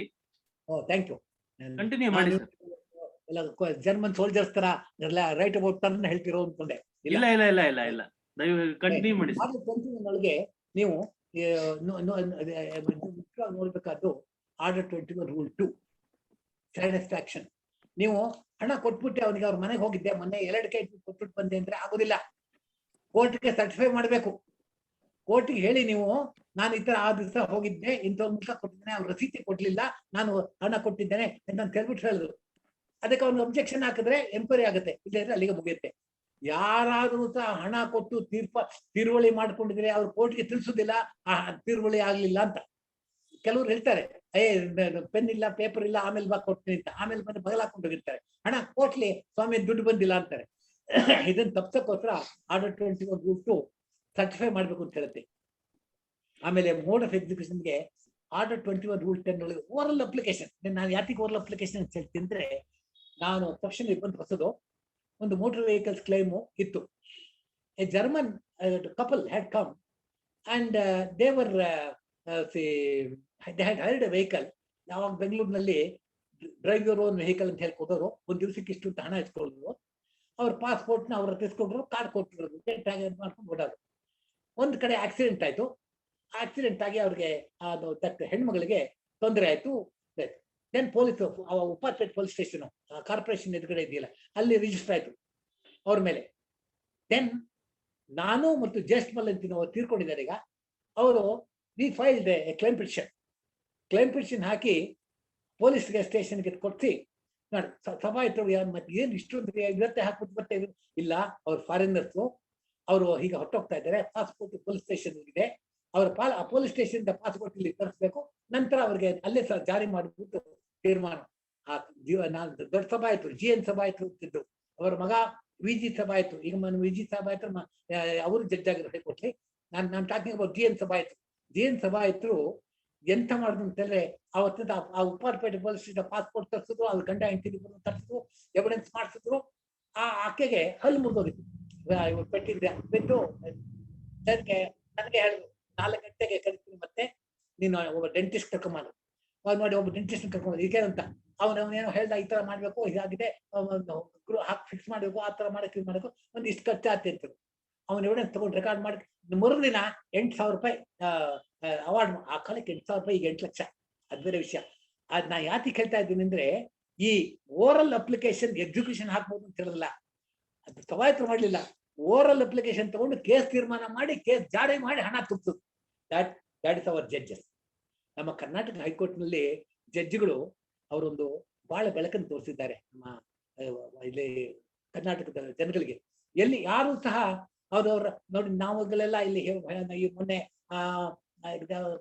ಕಸಬು, ಆಮೇಲೆ ಪಾರ್ಲಿಮೆಂಟ್ ಬಿಲ್ಡಿಂಗ್ ಡಿಮಾಲಿಷ್ ಮಾಡಕ್ ಬಂದವನು, ಅವ್ರಿಗೆಲ್ಲ ಮಧ್ಯರಾತ್ರಿ ಒಳಗೆ 23 ಜನ ಸೀನಿಯರ್ ಅಡ್ವೊಕೇಟ್, 40 ಜನ ಜೂನಿಯರ್ ಅಡ್ವೊಕೇಟ್ ಕರ್ಕೊಂಡು ದತ್ತು ಅವರ ಮನೆಗೆ ಹೋಗ್ಬಿಟ್ಟು 1 ಗಂಟೆ ಒಳಗೆ ನಮಗೆ ಹೀರಿಂಗ್ ಕೊಡಿ ಕೇಳಿದ್ರು. ದತ್ತು ಅವ್ರು ಕೊಟ್ಟು 3:15 ಗಂಟೆಗೆ ಆಯ್ತು. ಕಸಬ್ ಆರ್ಗ್ಯುಮೆಂಟ್ ತೀರ್ಮಾನ 5 ಗಂಟೆಗೆ ಅಲ್ಲಿ ಆರ್ಡರ್ ಸೈನ್ ಮಾಡಿದ್ರು, 5:15 ಅವ್ನು ಹ್ಯಾಂಗ್ ಮಾಡಿದ್ರು. ಹಾಗೆ ಆ ಕಾಲಕ್ಕೆ ಸಭಾಯತರು ಹೀಗೆ ಮಾಡಿದ್ರು. ನಿಮ್ಗೆ ಏನಾದ್ರು ಬೇಕಾದ್ರೆ ಹೇಳಿ, ಸಾಯಂಕಾಲಕ್ಕೆ ಮುಗಿಸ್ಬಿಟ್ಟು ನಾನು ಹೋಗ್ತೀನಿ, ನಿಮ್ ಕೇಸ್ ಮುಗಿಯೋ ತನಕ ಹೋಗಲ್ಲ ಅಂತ ಹೇಳಿದ್ರು. ನಾನು ಯಾತಿಗೆ ಹೇಳಿದೆ ಅಂದ್ರೆ, ಈ ರಾತ್ರಿ ಮಿಡ್ ನೈಟ್ ಹೀರಿಂಗು ನಮ್ಮ ಈಗ ಕೊಟ್ಟವ್ರು ಬಹಳ ನಾವು ಮಾಡ್ಬಿಡ್ತಾರೆ. ಸಭಾಯತರು ಅವಾಗ್ಲೇ ಮಾಡಿದ್ದು, ಬೆಂಗಳೂರು ಲಾಯರ್ ಅವಾಗ್ಲೇ ಮಾಡಿದ್ದು. ಇದು ಯಾತಕ್ಕೆ ಅಂತ ಹೆಮ್ಮೆ ಪಡ್ಬೇಕಾದ ವಿಷಯ. Law is progressive, law is very endearing to the citizen. Law will come to your door now, you don't have to go to the door of the court. ಅಷ್ಟು ಮಟ್ಟಿಗೆ ತಂದ್ಕೊಂಡಿದ್ದಾರೆ. This is about oral application. ನಾನು ಇಷ್ಟ ಯಾಕೆ ಹೇಳಿದೆ ಅಂದ್ರೆ, ಅದು oral application execution ಜಾರಿಗೆ ಕೊಟ್ಟಿದಾರಲ್ಲ, ಈ ಅಂಶ ತಗೊಂಡು ಅವ್ರು ಮಾಡಿದ್ರು. Order 21 rule 10. Next simultaneous execution ಆಗುತ್ತಾ? Yes, you can ask for arrest on execution, you can ask for attachment of movable second execution, attachment of immovable third execution. then precept issue ಮಾಡ್ಬೋದು, ಬೇರೆ ಊರಿಗೆ ಹೋಗಿ ಮಾಡ್ಬೋದು. ಎಷ್ಟು ಚೆನ್ನಾಗಿದೆ ಈ ಕಾನೂನು. ಎಲ್ಲರೂ ಸಹ ಯಾರು ಏನು ಯೋಚನೆ ಮಾಡ್ಬೇಕಾಗಿಲ್ಲ, ಜಾರಿ ಹೇಗ್ ಮಾಡ್ಬೇಕು ಅಂತ. ಅಷ್ಟು ಆರ್ಡರ್ 21 ಅಲ್ಲಿ ಇಟ್ಟಿದ್ದಾರೆ. ಆಯ್ತು. ಬೇರೆಯವ್ರ ಪ್ರಾಪರ್ಟಿನ, ಈ ಶಂಕರ್ ಪ್ರಾಪರ್ಟಿ ಬದಲು ಪಕ್ಕದ ಮನೆಯವ್ರ ಪ್ರಾಪರ್ಟಿನ ಅಟ್ಯಾಚ್ ಮಾಡೋದು ಏನ್ ಮಾಡ್ಬೇಕು? ಅದಕ್ಕೂ ವ್ಯವಸ್ಥೆ. Order 21 rule 58. he can file an application, it's called claim petition. He can file a claim petition and ask for release of the property attachment, saying that I'm not liable under the decree. Adu kodtare. That is a decree that's appealable. Aito.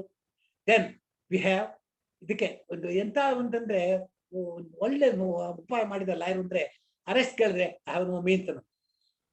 SP Shankar suit boot ಹಾಕೊಂಡು ಹೋಗೋದು, ಕಾರಲ್ಲಿ drive ಮಾಡ್ಕೊಂಡು ಹೋಗೋದು, execution ಹಾಕಿದ್ರೆ I have no means ಅನ್ನು. ಈ I have no means ಅಂದ್ರೆ judge ತಕ್ಷಣ ಅಲ್ಲೇ ವರ್ಧಾ ಮಾಡೋ ಹಾಗಿಲ್ಲ, ಅದಕ್ಕೊಂದು ಎನ್ಕ್ವೈರಿ ಆಗ್ಬೇಕು. Means evidence regarding means. ಸರಿ, 10 ಹಲವಾರು ಅಡ್ಜರ್ಮೆಂಟ್ ಆದ್ಮೇಲೆ ಮಾಡ್ತಾರೆ. ಒಂದು ಕೇಸಲ್ಲಿ ಒಬ್ಬ, ಹೇಳಬಾರ್ದು, ವೈಶ್ಯರು ಒಂದು ಹೇಳ್ತಾರೆ, ಎಂತ ಕಿತ್ತ ಇಂದ ಇರ್ತಾರೆ ಅಂದ್ರೆ, ಎಷ್ಟ್ ಸಾರಿ ನೀನ್ ಇನ್ಸಾಲ್ವೆನ್ಸಿ ಹಾಕಿರ್ತಾರೋ ಅಷ್ಟು ಗಟ್ಟಿ ಮನೆಯೊಳಗೆಲ್ಲ ದುಡ್ಡು ಇಟ್ಕೊಳ್ಳೋದು, ಇನ್ಸಾಲ್ವೆನ್ಸಿ ಹಾಕೋದು, ಈ ತರ ಮಾಡೋದಿತ್ತು. ಆತ ನಾನು ನೋ ಮೀನ್ಸ್ ಹಾಕಿದ್ದ. ರಿಗಾರ್ಡಿಂಗ್ ಮೀನ್ಸ್ ಅಂತ ಬಂತು. ನಮ್ಮಂದು ಏನಿಲ್ಲ ಸ್ವಾಮಿನ ಹರಕಲ್ ಬಟ್ಟೆ ಹಾಕೊಂಡು ಸ್ವಾಮಿ ಒಂದು ಪಾಪಿ ಒಂದು ಏನ್ ಮರ್ತು ಬಿಟ್ಟ ಅಂತ ಹೇಳಿದ್ರೆ ಕಿವಿಗೆ 10 ಕಡಕ್ ಹಾಕಿದ್ದ. 10 ಕಡಕ್ ಅಂದ್ರೆ ನಿಮ್ ಎಷ್ಟೋ ಜನ ಗೊತ್ತಿಲ್ಲ. Year rings, diamond year rings made of gold ಹಾಕಿದ್ದ. ನಾನು ಖಾತೆ ಮಾಡಿ ಓಪನ್ ಮಾಡಿದಾಗ ಸ್ವಾಮಿ ನಿಮ್ಮ ಮನೆ ಎಲ್ಲಿದೆ? ಬಾಡಿಗೆ ಮನೆನ? ಇಲ್ಲ, ಸ್ವಂತದ್ದು. ಸರಿ, ಜಡ್ಜ್ ಗಮನ ಕೊಟ್ರು. ಜಡ್ಜ್ ಹೇಳಿದ್ರು ಮನೆ ಇದ್ರೆ ಆಯ್ತನ್ರಿ, ಇಟ್ಕೆ ತಂದು ಕೊಡಕಾಗ್ತ, ದುಡ್ಡಿಲ್ಲ ಅಂತ ಹೇಳ್ತೇನೆ, ಮಾಡ್ರಿ ಖಾತೆ ಮಾಡ್ರಿ. ಸರಿ, ನಾನು ಮುಂದುವರೆದೆ. ನಾನು ಎಲ್ಲ ಒಂದು 2-3 ಕೊಟ್ಟು ಮತ್ತೆ ಸ್ವಾಮಿ ನಿಮ್ಮ ಕಿವಿನಲ್ಲಿ ಇದೆಯಲ್ಲ ಅದ್ರ ಬೆಲೆ ಎಷ್ಟಾಗ್ಬೋದು ಸ್ವಾಮಿ? ಅವಾಗ ಚಿನ್ನ ನೀವು ನಗ್ತಿರೋ ಬಿಡ್ತಿರೋ ಗೊತ್ತಿಲ್ಲ, 125 ರೂಪಾಯಿ ಒಂದು ಸವರನ್ನು. 125 ರೂಪಾಯಿ ಸವರನ್ನು ಮತ್ತು ವಜ್ರ ಎರಡು ಹಾಕೊಂಡ್ರೆ ಅದು 125ಗಿಂತ ಕಡಿಮೆ ಬೆಲೆ ಚಿನ್ನ. ಆ ವಜ್ರ ಕೇವಲ 29-30 ರೂಪಾಯಿ ಆಗುತ್ತೆ. ಸಾಲ ಕೊಡ್ಬೇಕಾದ್ರೆ 52 ರೂಪಾಯಿ. ನಾನು ಇಷ್ಟೇ ಸ್ವಾಮಿ ಖಾತೆ. ಜಡ್ಜ್ ತಕ್ಷಣ ಬರೋದು, if he is to save himself from arrest, he has got to sell his earrings and do it ಅಂತ ಮಾಡಿ ಕೊಟ್ರು. ಹಾಗೆ ನಾವು ಸ್ವಲ್ಪ ಈ ನೋ ಮೀನ್ಸ್ ಅನ್ನೋದನ್ನ ಮಿಸ್ಯೂಸ್ ಮಾಡ್ತಾ ಇದ್ವಿ. ನೋ ಮೀನ್ಸ್ ಅನ್ನೋದು ಈಸಿ, ಅದು 2 ಶಬ್ದ. No means, yes means, in got the means ಅಂತ ನಾವು ತೋರಿಸ್ಬೇಕು ಮಾಡಿ. ಇದನ್ನ ಆ ಕಾನೂನು ಏನ್ ಹೇಳುತ್ತೆ ಅಂದ್ರೆ, ಉಳ್ಳವರನ್ನ ಮಾತ್ರ ಜೈಲಿಗೆ ಕಳಿಸ್ಬೇಕು. ಜೈಲಿಗೆ ಕಳಿಸ್ಬೇಕಾದ ಜೊತೆಗೆ ಅವ್ರಿಗೆ ಇದನ್ನ ತಿನ್ಬೇಕು, ಎಂತದ್ದು ಭತ್ಯೆ ಕೊಡ್ಬೇಕು. ಅವ್ರಿಗೆ 2 ಹೊತ್ತು ಊಟ, ಮಧ್ಯಾಹ್ನ ಕಟ್ಟಿ, ಬೆಳಗ್ಗೆ ತಿಂಡಿ, ಇಷ್ಟು ಕೊಡ್ಬೇಕು. ಭತ್ಯ, ದಿನಭತ್ಯ ಅಂತ ಕರಿಬೇಕು.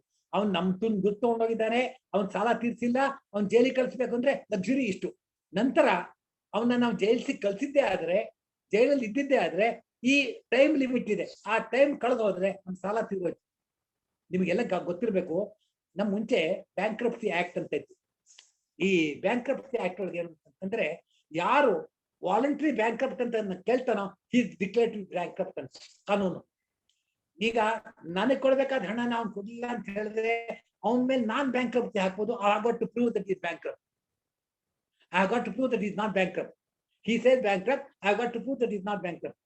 ಇದು ಈಗ ಮುಂಚೆ ಎಲ್ಲ ಆರ್ಬಿಟ್ರೇಷನ್ ಅವಾರ್ಡ್, ದೊಡ್ಡ ಅವಾರ್ಡ್ಗಳೆಲ್ಲ ತಗೊಂಡ್ರೆ ಬ್ಯಾಂಕ್ರಪ್ಸಿ ಆಕ್ಟ್ ಒಳಗೆ ಹಾಕ್ಬಿಟ್ಟು ಮುಗಿದೋಗ್ತಾ ಇದೆಲ್ಲ. ಪ್ರೊವಿನ್ಷಿಯಲ್ ಬ್ಯಾಂಕ್ರಪ್ಸಿ ಆಕ್ಟ್, ನಮ್ದು ಬೇಗ ಫ್ಯಾಕ್ಟ್ರಿ ಎಲ್ಲ ಇತ್ತು. ಎಲ್ಲಾ ಕಾನೂನುಗಳಿಗೂ ಸಾಲಗಾರನಿಗೆ ಬಹಳ ಮನ್ನಣೆ ಇತ್ತು. ಈಗ ಅಂತಂದ್ರೆ, ಸಾಲ ಮಾಡಿದವನು ಬ್ಯಾಂಕ್ರಪ್ಟ್ ಆಗಿದ್ರೆ ಅವನ ಆಸ್ತಿಗಳನ್ನು ಮಾರಬೇಕು ಅಂತ. ಈಗ ನಮ್ಗಿದು ಬ್ಯಾಂಕ್ರಪ್ಸಿ ಆಕ್ಟ್, IB ಆಕ್ಟ್ ಅಂತ ಹೇಳ್ತಾರೆ. ಅದನ್ನ ಈ ಗೌರ್ಮೆಂಟ್ ಈಗ ಸದ್ಯಕ್ಕೆ ಇದೆಯಲ್ಲ, ಸೆಂಟ್ರಲ್ ಗೌರ್ಮೆಂಟ್ ಅದು ತಂತು. ಅದು ಒಂದು ತಂತಿದ್ರಿಂದ ಬ್ಯಾಂಕ್ಗಳಲ್ಲಿ ನಮ್ಮ ಇದು ಮಲ್ಯ ಅವನು ಲಂಡನ್ ಕೂತ್ಕೊಂಡಿದ್ದಾನೆ, UB ಸಿಟಿ ಒಳಗೆ ಅವ್ನ ಪ್ರಾಪರ್ಟಿ ಒಂದೊಂದಾಗ ಮಾಡ್ತಾರೆ. ಇದು ಮುಂಚೆ ಇರ್ಲಿಲ್ಲ. ನಾನು ಇನ್ಸಾಲ್ವೆಂಟ್ ಅಂತ ಹೇಳಿದ್ರೆ ನಾವುಗಳೆಲ್ಲ ಮೇಲ್ಕೋಟೆ ನಾಮ ಹಾಕೋಬೇಕಾಗಿತ್ತು. ಅದಿಲ್ಲ. ಈಗ ಅವನ ಪ್ರಾಪರ್ಟಿಗಳನ್ನ ಅದನ್ನು ಹೊಡೆದು ವಸೂಲ್ ಮಾಡಬಹುದು ಅಂತ. ಇದೊಂದು new act that has been brought into force by this government, and because of this banks are recovering money. ಏನು ತೊಂದರೆ ಇಲ್ಲ. ಈಗ this is a beautiful thing. And ಯಾಕೆ ಬರ್ತಾರೆ ಆರ್ಡರ್ ನೋ ಮೀನ್ಸ್ಗೆ ಅವ್ರಿಗೆ ಆಗಲ್ಲ. Then will have to see ನಾನು 35 ಆಯ್ತು, ಅರೆಸ್ಟ್ ಆಯ್ತು, 54, 58 ಕ್ಲೈಮ್ ಅಟ್ಯಾಚ್ಮೆಂಟ್ ಆಯ್ತು, 66 ನೆಕ್ಸ್ಟ್ ಇಸ್ ಆರ್ಡರ್ 21 ರೂಲ್ 66. ಇದೇನ್ ಹೇಳುತ್ತೆ, the decree holder has to give his valuation of the property. He has to give the clear boundaries, the title deeds ಕೊಡ್ಬೇಕು, ಯಾವ ರೀತಿ ಅವನಿಗೆ ಬಂದಂತ ಪ್ರಾಪರ್ಟಿ ಬಂತು ಅಂತ ತಿಳಿ ಹೇಳ್ಬೇಕು. ಮಾಡಿದ್ರೆ ಹಕ್ಕು ಹೋಗ್ಬೇಕು ಅವನಿಗೆ. ನೆಕ್ಸ್ಟ್, ಈ ಕೋರ್ಟ್ ಆಕ್ಷನ್ ಆದ್ರೆ ಎಷ್ಟು ಸುಲಭಕ್ಕೆ ಸೆಟಿಸೈಡ್ ಮಾಡ್ತಿದ್ವಿ ಅಂತಂದ್ರೆ, ಆರ್ಡರ್ 21 ರೂಲ್ 89, 87 ಇದ್ರೊಳಗೆ 89 ಒಳಗೆ ಹಣ ತುಂಬಬೇಕು, some amount has to be deposit. 90 ಒಳಗೆ 89, 90 ಒಳಗೆ ಒಂದ್ರೊಳಗೆ ಹಣ ತುಂಬಬೇಕು, ಇನ್ನೊಂದ್ರೊಳಗೆ ತುಂಬಬೇಕಾಗಿಲ್ಲ. Then the question was how can the sale be set aside ಅಂತ. For material irregularities, order 21 rule 6 that's called verification statement, verified statement ಅಂತ ಕೊಡ್ತಾರೆ. ಅದರೊಳಗೆ ಪ್ರಾಪರ್ಟಿ ಡಿಸ್ಕ್ರಿಪ್ಷನ್ ಕಂದ. ಈಗ ಅವ್ರ ಅರಿಯರ್ಸ್ ಆಫ್ ಟ್ಯಾಕ್ಸ್ ಇರುತ್ತೆ, ಅದನ್ನ ಹೇಳದೇ ಇದ್ರೆ ಅದು ಡಿಫೆಕ್ಟ್ ಆಗುತ್ತೆ. ಬಿಕಾಸ್ ಕೊಡ್ಬೇಕಾಗುತ್ತೆ ನೋಡಿ, ಅದು ಅದನ್ನ ಅಮೌಂಟ್ ಅಲ್ಲಿ ಕಳ್ಕೋಬೇಕು. ಇದೆಲ್ಲ ಇದೆ. These are all the things. Verified statement ಹಾಕ್ಬೇಕು. ದೆನ್ ಆರ್ಡರ್ 21 ರೂಲ್ 89 ಹಾಕ್ಬೇಕಾದ್ರೆ ಯಾವ ರೀತಿ ಹಾಕ್ಬೇಕು, that is fraud and misrepresentation in the ವಿಷಯ ಆಗಿದೆ ಮಾತ್ರ ಸಕ್ಸೀಡ್ ಆಗ್ತಾ ಇರಲಿಲ್ಲ. Then after Order 21 Rule 101 ಒಳಗೆ ಕ್ವಶನ್ ತೊಗೊಳಕ್ ಹೋಗ್ತೀವಲ್ಲ ಅವಾಗ ಅಬ್ಸ್ಟ್ರಕ್ಷನ್ 97 to 101 ಮತ್ತೆ 103 ತನಕ ಬರುತ್ತೆ. ಅದು ಅದ್ರೊಳಗೊಂದು ಏನಾದ್ರೂ ಸಹ ಪರವಾಗಿ ವಿರೋಧವಾಗಿ ಆರ್ಡರ್ ಮಾಡಿದ್ರೆ that's a decree and appealable. Then this. Then after I think we'll skip Order 21 now. Order 22 to bring the LRs on record. Execution illa the application filed if it is determined after recording evidence like a will case ಅವನ್ನ attest ಆದ್ನ scribe ನ witness ಎಲ್ಲ ಮಾಡಿದ್ರೆ that operates as adjudicator. ಅದು AR 1960 SC page 941. Interlocutory orders also operate as adjudicator throughout the pendency of the proceedings. Trial court is suit is a continuation, appeal is a continuation of the suit. ಹಾಗೆ up to supreme court ತನಕ ಒಂದು ಏಕ ಬರುತ್ತೆ, ಅದಕ್ಕೆ ಬರ್ತಿದ್ದಾಗುತ್ತೆ. This is order 22. Order 23 compromise ಮಾಡ್ಕೋಬಹುದು, give up ಮಾಡ್ಬೋದು claim ನ, ಅಥವಾ ವಿಡ್ರಾ ಮಾಡ್ಕೋಬಹುದು ಸೂಟು. ಕಾಂಪ್ರಮೈಸ್ ಮಾಡ್ಕೊಳ್ಳುವಾಗ ಮೋಸ ಮಾಡಿ ಕಾಂಪ್ರಮೈಸ್ ಮಾಡಿದ್ದಾನೆ ಅಂದ್ರೆ ಇನ್ನೊಂದು ಸೂಟ್ ಹಾಕ್ಬೇಕಾಗಿಲ್ಲ.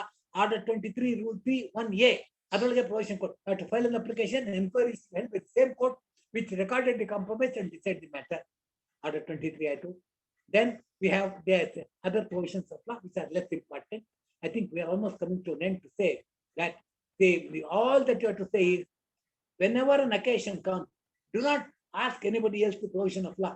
ನಮ್ಮ ಬೆಂಗಳೂರಿನಲ್ಲಿ ದಕ್ಷ ಲೀಗಲ್ ಅಂತ ಒಂದು ಬಸವರಾಜ್ ಅವರು ನಡೆಸ್ತಾ ಇದ್ದಾರೆ.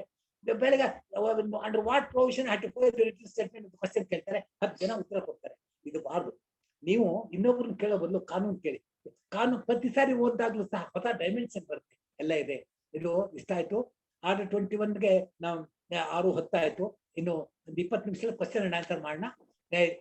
ನಾವು ಮುಂಚೆ ಹೇಳ್ದಾಗೇನೆ CPC ಒಳಗೆ ಒಂದು ವಾರ ಹೇಳಬಲ್ಲೆ, ಪ್ರತಿಯೊಂದು ಸೆಕ್ಷನ್ ಬಗ್ಗೆ ಒಂದೊಂದು ಅವರ್ ಮಾತಾಡಬಲ್ಲೆ. ಇದು ನಮ್ಗೆ ಅಗತ್ಯ ಇದೆ. ಇದನ್ನ ಈ CPC ನ ನಾವು ಅಲಗಲಿಬಾರ್ದು. ಈ CPC ನ ನಾವು ತಲೆ ಸೇರಿಸ್ಕೊಂಡ್ರೆ we become a different advocate, we become a judicial officer, and we are the best in the world. Thank you very much for listening to me. Thank you very much, sir. Now, kindly open it for question and answers. So ಯಾರಾದ್ರೂ ಪ್ರಶ್ನೆಗಳಿದ್ರೆ ದಯವಿಟ್ಟು ಶ್ರೀಯುತರನ್ನ ಕೇಳ್ಬೋದು. ತಾವು unmute ಮಾಡ್ಕೊಂಡು ಕೇಳಿ.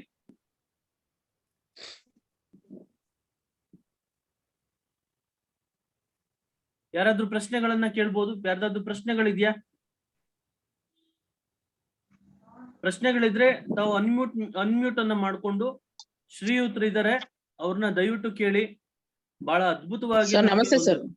ಕೇಳಿ ಭವ್ಯ ಅವರ. It was wonderful session sir. Thank you sir. ಹೌದು sir. Bhavya ಅವರ ಕೇಳಿ sir. It was wonderful session sir. Thank you. Bhavya ಅಂತ ಬ್ಯಾಂಗ್ಳೂರ್ ಬಾರ್ ಇಂದ ಸರ್. Hello, Bengaluru sir. ನಾನು ಮೀಟ್ ಆಗಿದೆ ನಿಮ್ನ CJ ಎಕ್ಸಾಮ್ ಕೋಚಿಂಗ್ ಅಲ್ಲೆಲ್ಲ ಪರಿಚಯ ಕ್ಲಾಸಸ್ ಕೇಳಿದ್ದೀನಿ ಸರ್. ಭವ್ಯ ಅಂತ ಪ್ರಶ್ನೆ ಕೇಳಿ ಸರ್. ಇದು ಕಾಂಪ್ರಮೈಸ್ ಡಿಗ್ರಿನ ನಾವು ಕ್ವಶನ್ ಮಾಡ್ಬೇಕಾದ್ರೆ only the way is to set aside ಗೆ ಅಪ್ಲಿಕೇಶನ್ ಹಾಕೋಬಹುದಾ ಅಥವಾ ಅದಕ್ಕೆ ಅಪೀಲು ಹೋಗ್ಬೋದಾ ಸರ್? ಅದೇ ಒಂದಂತಂದ್ರೆ 96 says no appeal lies against the consent decree. Okay. There is a specific bar under section 96 says no compromise decree is appealable ಅಂತ. So ಆಗೋದಿಲ್ಲ. ನೀವು ಅದಕ್ಕೆ ಫ್ರಾಡು ಅದೆಲ್ಲ ಹೇಳಿ ಇನ್ನೊಂದು ಸೂಟ್ ಹಾಕ್ಬೇಕು.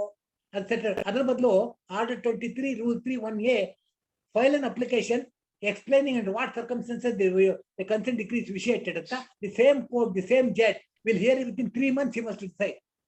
Okay. ತುಂಬಾ ಚೆನ್ನಾಗಿದೆ. Okay sir. Thank you. It's a good no sir, question. one question was asked regarding same sir. ಅದಕ್ಕೆ ಆಪ್ಷನ್ ಇದೇ ತರ ಕೊಟ್ಟಿದ್ರು sir. whether he can file a appeal or whether he can file a application to set aside the compromise decree ಅಂತ. So ಅದಕ್ಕೋಸ್ಕರ I just want to confirm. Thank you. ನೋಡಿ, thank you sir. Thank you very much. No 96 clause 3 no appeal court with the consent of parties. 96 clause 3 says no appeal lies against a consent decree. Compromise is a consent decree. ಹೌದು sir. ಹೌದು. Thank you sir.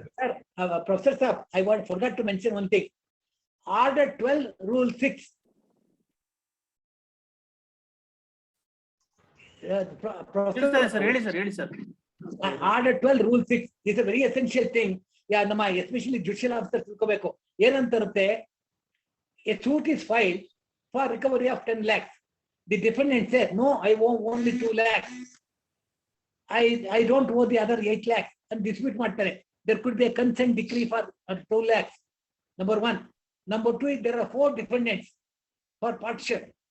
If one of them disputes, the other 3 consent. Yes, partition ಆಗಬೇಕು ಅಂತ. Consent partial decree for 3 is the person.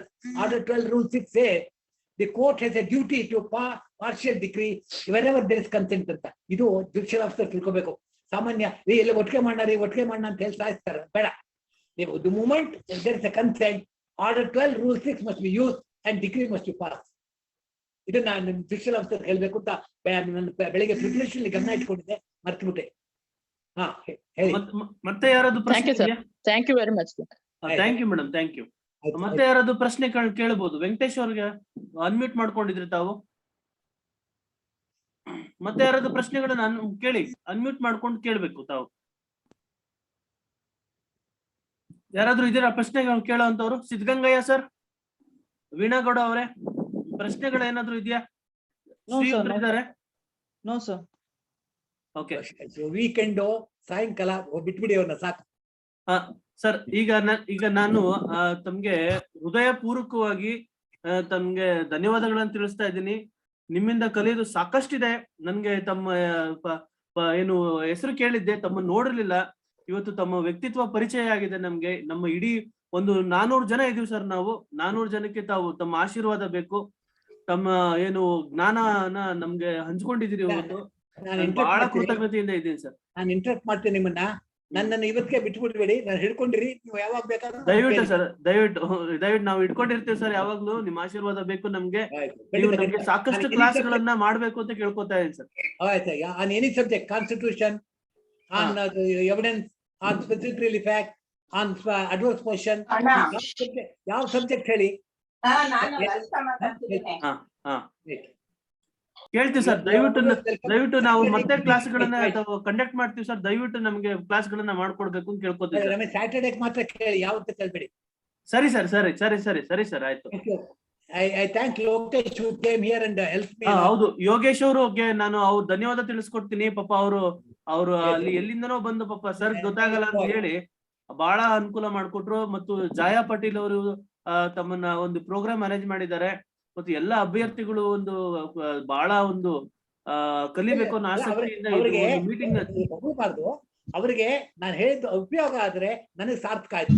ನಾನು ಕಲ್ತಿದ್ ಸಾರ್ಥಕ ಆಗತ್ತೆ. ಯಾಕಂದ್ರೆ ನಾನು ಹೊಗಳಿಕೆಯಿಂದ ನಾನೇನ್ ಮೇಲೆ ಹೋಗಲ್ಲ, ಕೆಳಗಿಳಿಯಲ್ಲ. ನನ್ನ ಪಾಡಿಗೆ ನಾನು ಇರ್ತೀನಿ. ನಾನು ತಿಳ್ಕೊಂಡಿದ್ದನ್ನ ಹಂಚ್ಬೇಕು. ನಾನು ಹಂಚಿದ್ದನ್ನ ಅವ್ರು ತಲುಪಬೇಕು ಅಷ್ಟೇ. ಇದು ನಮ್ಮ ಒಂದು NGO ಸಂಸ್ಥೆಯ ಒಂದು ಮೂಲ ಉದ್ದೇಶ ಆಗಿರ್ತದೆ. ನಾವ್ ಏನ್ ಕಲ್ತಿರ್ತೀವಿ ಅದನ್ನ ಇನ್ನೊಬ್ರಿಗೆ ಶೇರ್ ಮಾಡ್ಬೇಕು.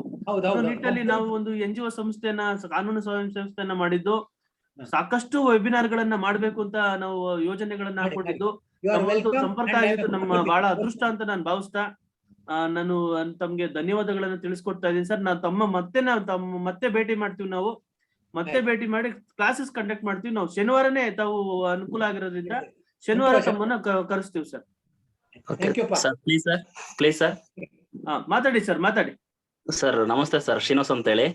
ಎಲ್ಲಿಂದ ಮಾತಾಡ್ತಾ ಇರೋದು ಅಂತ ಹೇಳಿ? ಸರ್ ನಮ್ದು Molakalmuru bar sir, Chitradurga district. ಹೇಳಿ ಸರ್, ಕೇಳಿ ಸರ್. ಅಡ್ವೊಕೇಟ್ಸ್ ಗೆ CPC ಅಂದ್ರೆ ಒಂಥರ ಸಮುದ್ರ ಇದ್ದ ಹಾಗೆ. ಅದ್ರಲ್ಲಿ ಎಷ್ಟು ಈಜಿದ್ರು ಸಮೇತ ನಾವ್ ದಡ ಸೇರ್ತೀವಿ ನಂಬಿಕೆನೇ ಇಲ್ಲ ಸರ್. ಬಟ್ CPC ಇವತ್ತು ಬಾರಿ ಶಾರ್ಟ್ ಅಂಡ್ ಸ್ವೀಟ್ ಆಗಿ ಹೇಳೋದಕ್ಕೆ ನನ್ನ ತುಂಬ ಧನ್ಯವಾದಗಳು ಸರ್. ಸಾಕಷ್ಟು CPC ಕ್ಲಾಸ್ ಹೇಳಿದೆ ಸರ್, ಬಟ್ ನೀವ್ ಮಾತ್ರ ಎಕ್ಸ್ಟರ್ನಲ್ ಇದೆ ಸರ್. ಅಲ್ಲ, ಈ ಮಾತನ್ನ ಬೇರೆಯವ್ರಿಗೆ ಹೇಳಿ, ನನ್ನಲ್ಲಿ ತಪ್ಪಿದ್ರೆ ನಂಗೆ ಹೇಳಿ. ಇಲ್ಲ ಸರ್, ಬಾರಿ ಸ್ವೀಟ್. ಎಷ್ಟ್ ಚೆನ್ನಾಗಿ ಹೇಳಿದ್ರೆ ಅಂತಂದ್ರೆ ಸಾಕಷ್ಟು CPC ಕ್ಲಾಸ್ ಕೇಳಿದೀನಿ ಸರ್, ಬಟ್ ನೀವ್ ಮಾತ್ರ ಬಾರಿ ಎಕ್ಸ್ಟರ್ನಲ್ ಇದೆ sir. Thank you sir, thank you sir. ಹೌದೌದು, ನಿಜ. ಮಾತಾಡಿ ಸರ್, ಮಾತಾಡಿ. ನಮಸ್ಕಾರ. ಯಾರು ಮಾತಾಡ್ತಾ ಇರೋದು? ಚಂದ್ರಶೇಖರ್ ಪಾಟೀಲ್ ಅಂತ ಹೇಳಿ ವಕೀಲ. ಮಾತಾಡ್ರಿ ಸರ್, ಮಾತಾಡ್ರಿ. ಶಂಕರ್ ಸರ್, ನಿಮ್ ಪುಸ್ತಕ ಎಲ್ಲ ಓದಿದ್ದೀವಿ ನಾವು. ಪಾಟೀಲ್ರೇ ಸರ್, ಪುಸ್ತಕ ಓದಿದ್ದೀವಿ ನಿಮ್ದು. ಇವತ್ ಬಹಳ ಶಾರ್ಟ್ ಅಂಡ್ ಸ್ವೀಟ್ ಆಗಿ ಹೇಳಿದೆ. ಪೂರ್ತಿ CPCನೇ ನಮ್ಗೆ ರಿವೈಸ್ ಮಾಡಿಬಿಟ್ರಿ ಸರ್ ನೀವು. ಬಾರಿ ಚೆನ್ನಾಗಿತ್ತು. Thank you sir, thank you. ಸ್ವಲ್ಪ ಲೇಟ್ ನಿಮ್ಗೆ ಲಿಂಕ್. ಸಾರಿ. ಇಲ್ಲ ಸರ್, ನೀವು ಕರೆಕ್ಟ್ ಆಗಿ ಬಂದ್ ಸರ್, ಇಮಿಡಿಯೇಟ್ ಆಗಿ ಜಾಯ್ನ್ ಆದ್ನ. Thank you. ಹಲೋ ಸರ್, ನಮಸ್ತೆ. Thank you. ಮಾತಾಡಿ. ಹಲೋ, ಮಾತಾಡಿ, ಯಾರು ಮಾತಾಡ್ತಾ ಇರೋದು? ಹಾ, ನಾನು ರಾಜೇಶ್ವರಿ ಅಂತ ಹಾಸನ್ ಬಾರಿಂದ ಅಡ್ವೊಕೇಟ್ ಸರ್. ಮಾತಾಡಿ ಮೇಡಮ್, ಮಾತಾಡಿ. ಸರ್, ಆರ್ಡರ್ 6 ರೂಲ್ 17 ಅಲ್ಲಿ ಹಾ. ಅಮೆಂಡ್ಮೆಂಟ್ ಪ್ಲೇಂಟಿಗೆ ಅಮೆಂಡ್ಮೆಂಟ್ ಮಾಡಿ. ಹೇಳಿ. ಹಲೋ, ಕೇಳಿಸ್ತದೆ, ಹೇಳಿ. ಪ್ಲೇಂಟಿಗೆ ಅಮೆಂಡ್ಮೆಂಟ್ ಮಾಡಿ ನಾವು ಪ್ಲೇಂಟಿಗೆ ಅಮೆಂಡ್ಮೆಂಟ್ ಮಾಡಿರ್ತೀವಿ ಸರ್. ಹಾ. ಅಮೆಂಡ್ಮೆಂಟ್ ಮಾಡಿದ ನಂತರ ಅದಕ್ಕೆ ಅಪೋಸಿಟ್ ಅವರು ರಿಟರ್ನ್ ಸ್ಟೇಟ್ಮೆಂಟ್ ತಗೊಳ್ಳಿಲ್ಲ ಅಂದ್ರೆ, ಹಲೋ ಸರ್, ನಾನ್ ಡಿನಯಲ್. ಅದು specifically- ನೀವು ಅಮೆಂಡ್ಮೆಂಟ್ ಆದ್ಮೇಲೆ ಸ್ಪೆಸಿಫಿಕ್ ಆಗಿ ಡಿನಯಲ್ ಆಗಿಲ್ಲ ಅಂತ ನಾವು ಡಿಫೆನ್ಸ್ ತಗೊಬಹುದಲ್ವಾ ಸರ್? ಎಲ್ಲ ಈಗ ಅದೇ ಅಡಿಷನಲ್ ರಿಟ್ರೆಸ್ಟ್ಮೆಂಟ್ ಆಫ್ಟರ್ ಸಬ್ಸಿಕ್ವೆಂಟ್ ಅಮೆಂಡ್ಮೆಂಟ್ ಅಂತ ಕೇಳ್ತಾರೆ. ಅವ್ರು ಹಾಕದೇ ಇದ್ರೆ ಡೀಮ್ ಟು ಬಿ ಅಡ್ಮಿಟೆಡ್. ಹಾ. ಯಾಕಂದ್ರೆ ನೀವು ಅಲ್ಲಿ ನೋಡಿ admitted, every deemed to be admitted. ಹೌದು, ಸ್ಪೆಸಿಫಿಕ್ ಆಗಿ ಡಿನೇ ಮಾಡ್ಬೇಕು, ಅಲ್ಲದೆ ಇದ್ರೆ ಇಟ್ ಅಮೌಂಟ್ಸ್ ಟು ಅಡ್ಮಿಷನ್. ಹಾ. ನೀವು admission ಅಂತ. ಆರ್ಗ್ಯುಮೆಂಟ್ ಅಲ್ಲಿ ಹೇಳಿ. ಹಾ ಹಾ ಹಾ ಹಾ, thank you so much sir. Thank you madam. ಕೆಲವು ಅಂಶಗಳನ್ನ ನೀವು ಎದು ತಿಳಿಯುವಾಗ ಹೇಳಿದ್ರೆ ತಕ್ಷಣ ತಿದ್ಕೊಂಡ್ಬಿಡ್ತಾರೆ. ನೀವು ಅದನ್ನ ನಿಮ್ ಬತ್ತಳಿಕೆಗಳೆಲ್ಲ ಹಿಂದೆ, ನಿಮ್ ಬಾಂಡ್ಗಳೆಲ್ಲ ಬತ್ತಳಿಕೆಯಲ್ಲಿ ಇರ್ಬೇಕು.